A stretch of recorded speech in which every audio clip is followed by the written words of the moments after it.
वाहिगुरू जी का खालसा वाहिगुरू जी की फतेह। TV84 ਦੇ ਸਾਰੇ ਦਰਸ਼ਕ ਤੇ ਸਰੋਤੇ ਜਿਹੜੇ ਇਸ ਵਕਤ ਸਾਡੇ ਨਾਲ ਨਾਰਥ ਅਮਰੀਕਾ ਦੇ ਵਿੱਚੋਂ ਜੁੜੇ ਹੋਏ ਆ ਜਾਂ ਫਿਰ ਸੋਸ਼ਲ ਮੀਡੀਆ ਦੇ ਰਾਹੀਂ ਸਾਨੂੰ ਦੁਨੀਆ ਭਰ ਦੇ ਵਿੱਚ ਦੇਖ ਰਹੇ ਆ, ਮੈਂ ਅਮਰਵੀਰ ਸਿੰਘ ਅੱਜ ਇਸ ਸੱਚੋ ਸੱਚ ਪ੍ਰੋਗਰਾਮ ਦੇ ਵਿੱਚ ਆਪ ਸਭ ਦਾ ਤਹਿ ਦਿਲੋਂ ਸਵਾਗਤ ਕਰਦਾ। ਵੀਰਜ਼, ਅੱਜ ਅਸੀਂ ਚੋਣ ਨਤੀਜੇ ਜਿਹੜੇ ਪੰਜਾਬ ਦੇ ਵਿੱਚ ਤੇ ਭਾਰਤ ਦੇ 5 ਸੂਬਿਆਂ ਦੇ ਵਿੱਚ ਆਏ ਆ ਉਸ ਨੂੰ ਮੁੱਖ ਰੱਖਦੇ ਆ ਜਿਹੜੀ ਇਹ ਡਿਸਕਸ਼ਨ ਹੈ ਸੱਚੋ ਸੱਚ ਪ੍ਰੋਗਰਾਮ ਦੇ ਵਿੱਚ ਕਰਨ ਜਾ ਰਹੇ ਹਾਂ। Doctor Amarjeet Singh Khalistan affair centre ਦੇ ਸੰਚਾਲਕ ਸਾਡੇ ਨਾਲ ਹਰ ਰੋਜ਼ ਦੀ ਤਰ੍ਹਾਂ ਅੱਜ ਬਣੇ ਹੋਏ ਆ। ਨੀਲਮ ਕੌਰ ਕੁਝ ਕਾਰਨਾਂ ਕਰਕੇ ਅੱਜ ਨਹੀਂ ਹੋਸਟ ਕਰ ਸਕੇ ਤੇ ਉਹਨਾਂ ਦੀ ਥਾਂ ਤੇ ਅੱਜ ਮੇਰੀ ਜ਼ਿੰਮੇਵਾਰੀ ਲੱਗੀ ਹੈ। ਸੋ ਆਓ ਅੱਜ ਦੇ ਇਸ ਸ਼ੋਅ ਦੀ ਸ਼ੁਰੂਆਤ ਕਰਦੇ ਹਾਂ। ਡਾਕਟਰ ਸਾਹਿਬ, ਤੁਹਾਡਾ ਸਵਾਗਤ ਹੈ ਜੀ। ਵਾਹਿਗੁਰੂ ਜੀ ਕਾ ਖਾਲਸਾ ਵਾਹਿਗੁਰੂ ਜੀ ਕੀ ਫਤਿਹ ਜੀ। ਹਾਂਜੀ, ਅਮਰਵੀਰ ਸਿੰਘ ਜੀ, ਤੁਹਾਨੂੰ ਵੀ ਤੇ ਸਾਡੇ ਇਸ ਪ੍ਰੋਗਰਾਮ ਨਾਲ ਜੁੜੇ ਦੁਨੀਆ ਭਰ 'ਚ ਸਾਡੇ ਪਿਆਰੇ ਦਰਸ਼ਕਾਂ ਨੂੰ ਵੀ ਵਾਹਿਗੁਰੂ ਜੀ ਕਾ ਖਾਲਸਾ ਵਾਹਿਗੁਰੂ ਜੀ ਕੀ ਫਤਿਹ ਤੇ ਸਾਡੇ ਬਹੁਤ ਹੀ ਪਿਆਰੇ ਮੁਸਲਮਾਨ ਭੈਣਾਂ ਭਰਾਵਾਂ ਨੂੰ अस्सलाम वालेकुम जी। डॉक्टर साहब, शुरुआत करिए। अज 10 मार्च है, कल चोण नतीजे आए ने ते अज 27 फग्गण 553 का जिहड़ा दिन हैगा नानकशाही समत के मुताबिक। सो चोण नतीजियां तो शुरू करिए। पहले सैगमेंट दे विच जे मतलब 5 सूबियां दा ओह करना होवे, मतलब हुण गोवा सी, मणिपुर, उत्तराखंड, यूपी ते पंजाब, 4 सूबिਆਂ ਦੇ ਵਿੱਚ ਜਿਹੜੀ ਹੈ ਭਾਜਪਾ ਸਰਕਾਰ ਬਣਾਉਣ ਜਾ ਰਹੀ ਹੈ ਤੇ ਪੰਜਾਬ ਦੇ ਵਿੱਚ ਆਮ ਆਦਮੀ ਪਾਰਟੀ ਆਈ ਹੈ। ਸੋ ਇਹਨੂੰ ਜੇ ਇੰਡੀਅਨ ਕੰਟੈਕਸਟ ਦੇ ਵਿੱਚ ਦੇਖਣਾ ਹੋਵੇ, ਚੋਣ ਨਤੀਜਿਆਂ ਦੇ ਵਿੱਚ ਆਮ ਤੌਰ ਤੇ ਇਹ ਗੱਲ ਕਹੀ ਜਾਂਦੀ ਹੈ ਕਿ ਜਿਹੜੀ ਪਾਰਟੀ ਯੂਪੀ ਦੇ ਵਿੱਚ ਸੀਟਾਂ ਲੈ ਗਈ, ਯੂਪੀ ਜਿੱਤ ਗਈ, ਆਉਣ ਵਾਲੇ ਸਮੇਂ ਦੇ ਵਿੱਚ ਫਿਰ ਉਹਨਾਂ ਦਾ ਜਿਹੜਾ ਪਾਰਟ ਹੋਊਗਾ ਉਹ ਅਗਲੀਆਂ ਚੋਣਾਂ ਦੇ ਵਿੱਚ ਕੇਂਦਰ ਦੇ ਵਿੱਚ ਸਰਕਾਰ ਵੀ ਉਹੀ ਬਣਾਉਣਗੇ। ਸੋ ਐਤਕੀ ਇਹ ਬੀਜੇਪੀ ਦੀ ਜਿਹੜੀ ਜਿੱਤ ਹੈ, ਕੀ ਇਹਨੂੰ ਕਿਵੇਂ ਦੇਖਿਆ ਜਾਵੇ ਆਉਣ ਵਾਲੇ ਸਮੇਂ ਦੇ ਲਈ ਵੀ ਤੇ ਸਾਰੇ ਪਰਸਪੈਕਟਿਵ, ਮਤਲਬ ਓਵਰਆਲ ਕਿਵੇਂ ਦੇਖਦੇ ਹੋ ਇਹ 5 ਸੂਬਿਆਂ ਦੇ ਜਿਹੜੇ ਚੋਣ ਨਤੀਜੇ ਨੇ? ਦੇਖੋ, ਸਭ ਤੋਂ ਪਹਿਲਾਂ ਤਾਂ ਮੈਂ ਤੁਹਾਡਾ ਵੀ ਔਰ TV84 ਪੰਜਾਬ ਦੀ ਟੀਮ, ਦਿੱਲੀ ਬੇਸ ਸਾਡੇ ਬਿਊਰੋ ਚੀਫ ਔਰ ਸਾਰੇ ਉਹ ਐਕਸਪਰਟਸ, ਉਹਨਾਂ ਦਾ ਸ਼ੁਕਰੀਆ ਅਦਾ ਕਰਨਾ ਚਾਹੁੰਦੇ ਹਾਂ। ਤੁਸੀਂ ਪਿੱਛੇ ਬੀਤੀ ਰਾਤ ਆਲਮੋਸਟ 5 ਘੰਟੇ ਲਾਈਵ, ਜਿੱਥੇ ਹਰ ਪਲ ਬਦਲਦੀ ਚੋਣ ਸਥਿਤੀ ਉਸ ਦੇ ਉੱਤੇ ਰਿਪੋਰਟਿੰਗ ਕੀਤੀ, ਉੱਥੇ ਤੁਸੀਂ ਅੱਡ-ਅੱਡ ਮਾਹਿਰਾਂ ਦੇ ਨਾਲ ਜਿਹੜੀ ਹੈ ਗੱਲਬਾਤ ਕਰਕੇ ਵੀ ਦਰਸ਼ਕਾਂ ਨੂੰ ਕੀਲਿਆ ਔਰ ਤਾਂ ਕਿ ਜਿਹੜੀ ਨਵੀਂ ਤਬਦੀਲੀ ਇਹਨਾਂ ਚੋਣਾਂ ਦੇ ਹਵਾਲੇ ਨਾਲ ਨਜ਼ਰ ਆ ਰਹੀ ਹੈ ਉਸ ਨੂੰ ਕਿਵੇਂ ਦੇਖਿਆ ਜਾਏ, ਪੰਜਾਬ ਤੇ ਉਹਦੇ ਕੀ ਇੰਪੈਕਟ ਹੋਣਗੇ, ਸਿੱਖ ਕੌਮ ਤੇ ਕੀ ਹੋਣਗੇ, ਓਵਰਆਲ ਨੈਸ਼ਨਲ ਪੋਲਿਟਿਕਸ ਤੇ ਕੀ ਹੋਣਗੇ। ਸੋ ਮੈਂ ਸਮਝਦਾ ਵੀ ਮੀਡੀਆ ਔਰ TV84 ਸ਼ਾਇਦ ਇੱਕੋ ਇੱਕ ਚੈਨਲ ਸੀ ਜਿਸ ਨੇ ਖੁੱਲ੍ਹ ਕੇ ਇਹਨਾਂ ਸਾਰਿਆਂ ਮੁੱਦਿਆਂ ਦੇ ਉੱਤੇ ਔਰ ਖਾਸ ਤੌਰ ਤੇ ਸਿੱਖ ਪਰਸਪੈਕਟਿਵ ਤੋਂ ਔਰ ਖਾਲਿਸਤਾਨੀ ਪਰਸਪੈਕਟਿਵ ਤੋਂ, ਜਿਹੜੇ ਹੋਰ ਚੈਨਲ ਜਿਵੇਂ ਅੱਜ ਹੀ ਮੈਂ ਗੱਲ ਕਰਦੇ ਹਾਂ ਕਹਿ ਰਿਹਾ ਸੀ ਕਿ ਉੱਥੇ 2 ਕੈਟਾਗਰੀਜ਼ ਦੇ ਲੋਕ ਨੇ, ਜਾਂ ਮੀਡੀਆ 'ਚ ਵੀ ਤੁਹਾਨੂੰ 2 ਤਰ੍ਹਾਂ ਦੇ ਲੋਕ ਨਜ਼ਰ ਆਉਣਗੇ, ਇੱਕ ਜੁੱਤੀਆਂ ਚੱਟਣ ਵਾਲੇ ਨੇ, ਇੱਕ ਜੁੱਤੀਆਂ ਖਾਣ ਵਾਲੇ ਨੇ ਜੀ। ਸੋ ਦੋਨਾਂ ਦਾ ਰਾਹ ਕੋਈ ਔਖਾ ਰਾਹ ਨਹੀਂ ਹੈ, ਦੋਨਾਂ ਨੇ ਆਪਣੇ ਇਸ ਕਲਾ ਦੇ ਨਾਲ, ਜੁੱਤੀਆਂ ਚੱਟਣਾ ਵੀ ਇੱਕ ਆਰਟ ਹੈ ਤੇ ਜੁੱਤੀਆਂ ਖਾਣ ਵਾਲੇ ਵੀ ਖਾ ਕੇ ਜਿਹੜਾ ਹੈ ਉਹ ਉਹਨੂੰ ਇਵੇਂ ਪ੍ਰੈਜ਼ੈਂਟ ਕਰਦੇ ਨੇ ਜਿਵੇਂ ਉਹਨਾਂ ਨੂੰ ਕਿਸੇ ਨੇ ਆਨਰ ਕੀਤਾ ਹੋਏ। ਸੋ ਅਸੀਂ ਸੱਚ, ਹੱਕ, ਇਨਸਾਫ ਦੀ ਆਵਾਜ਼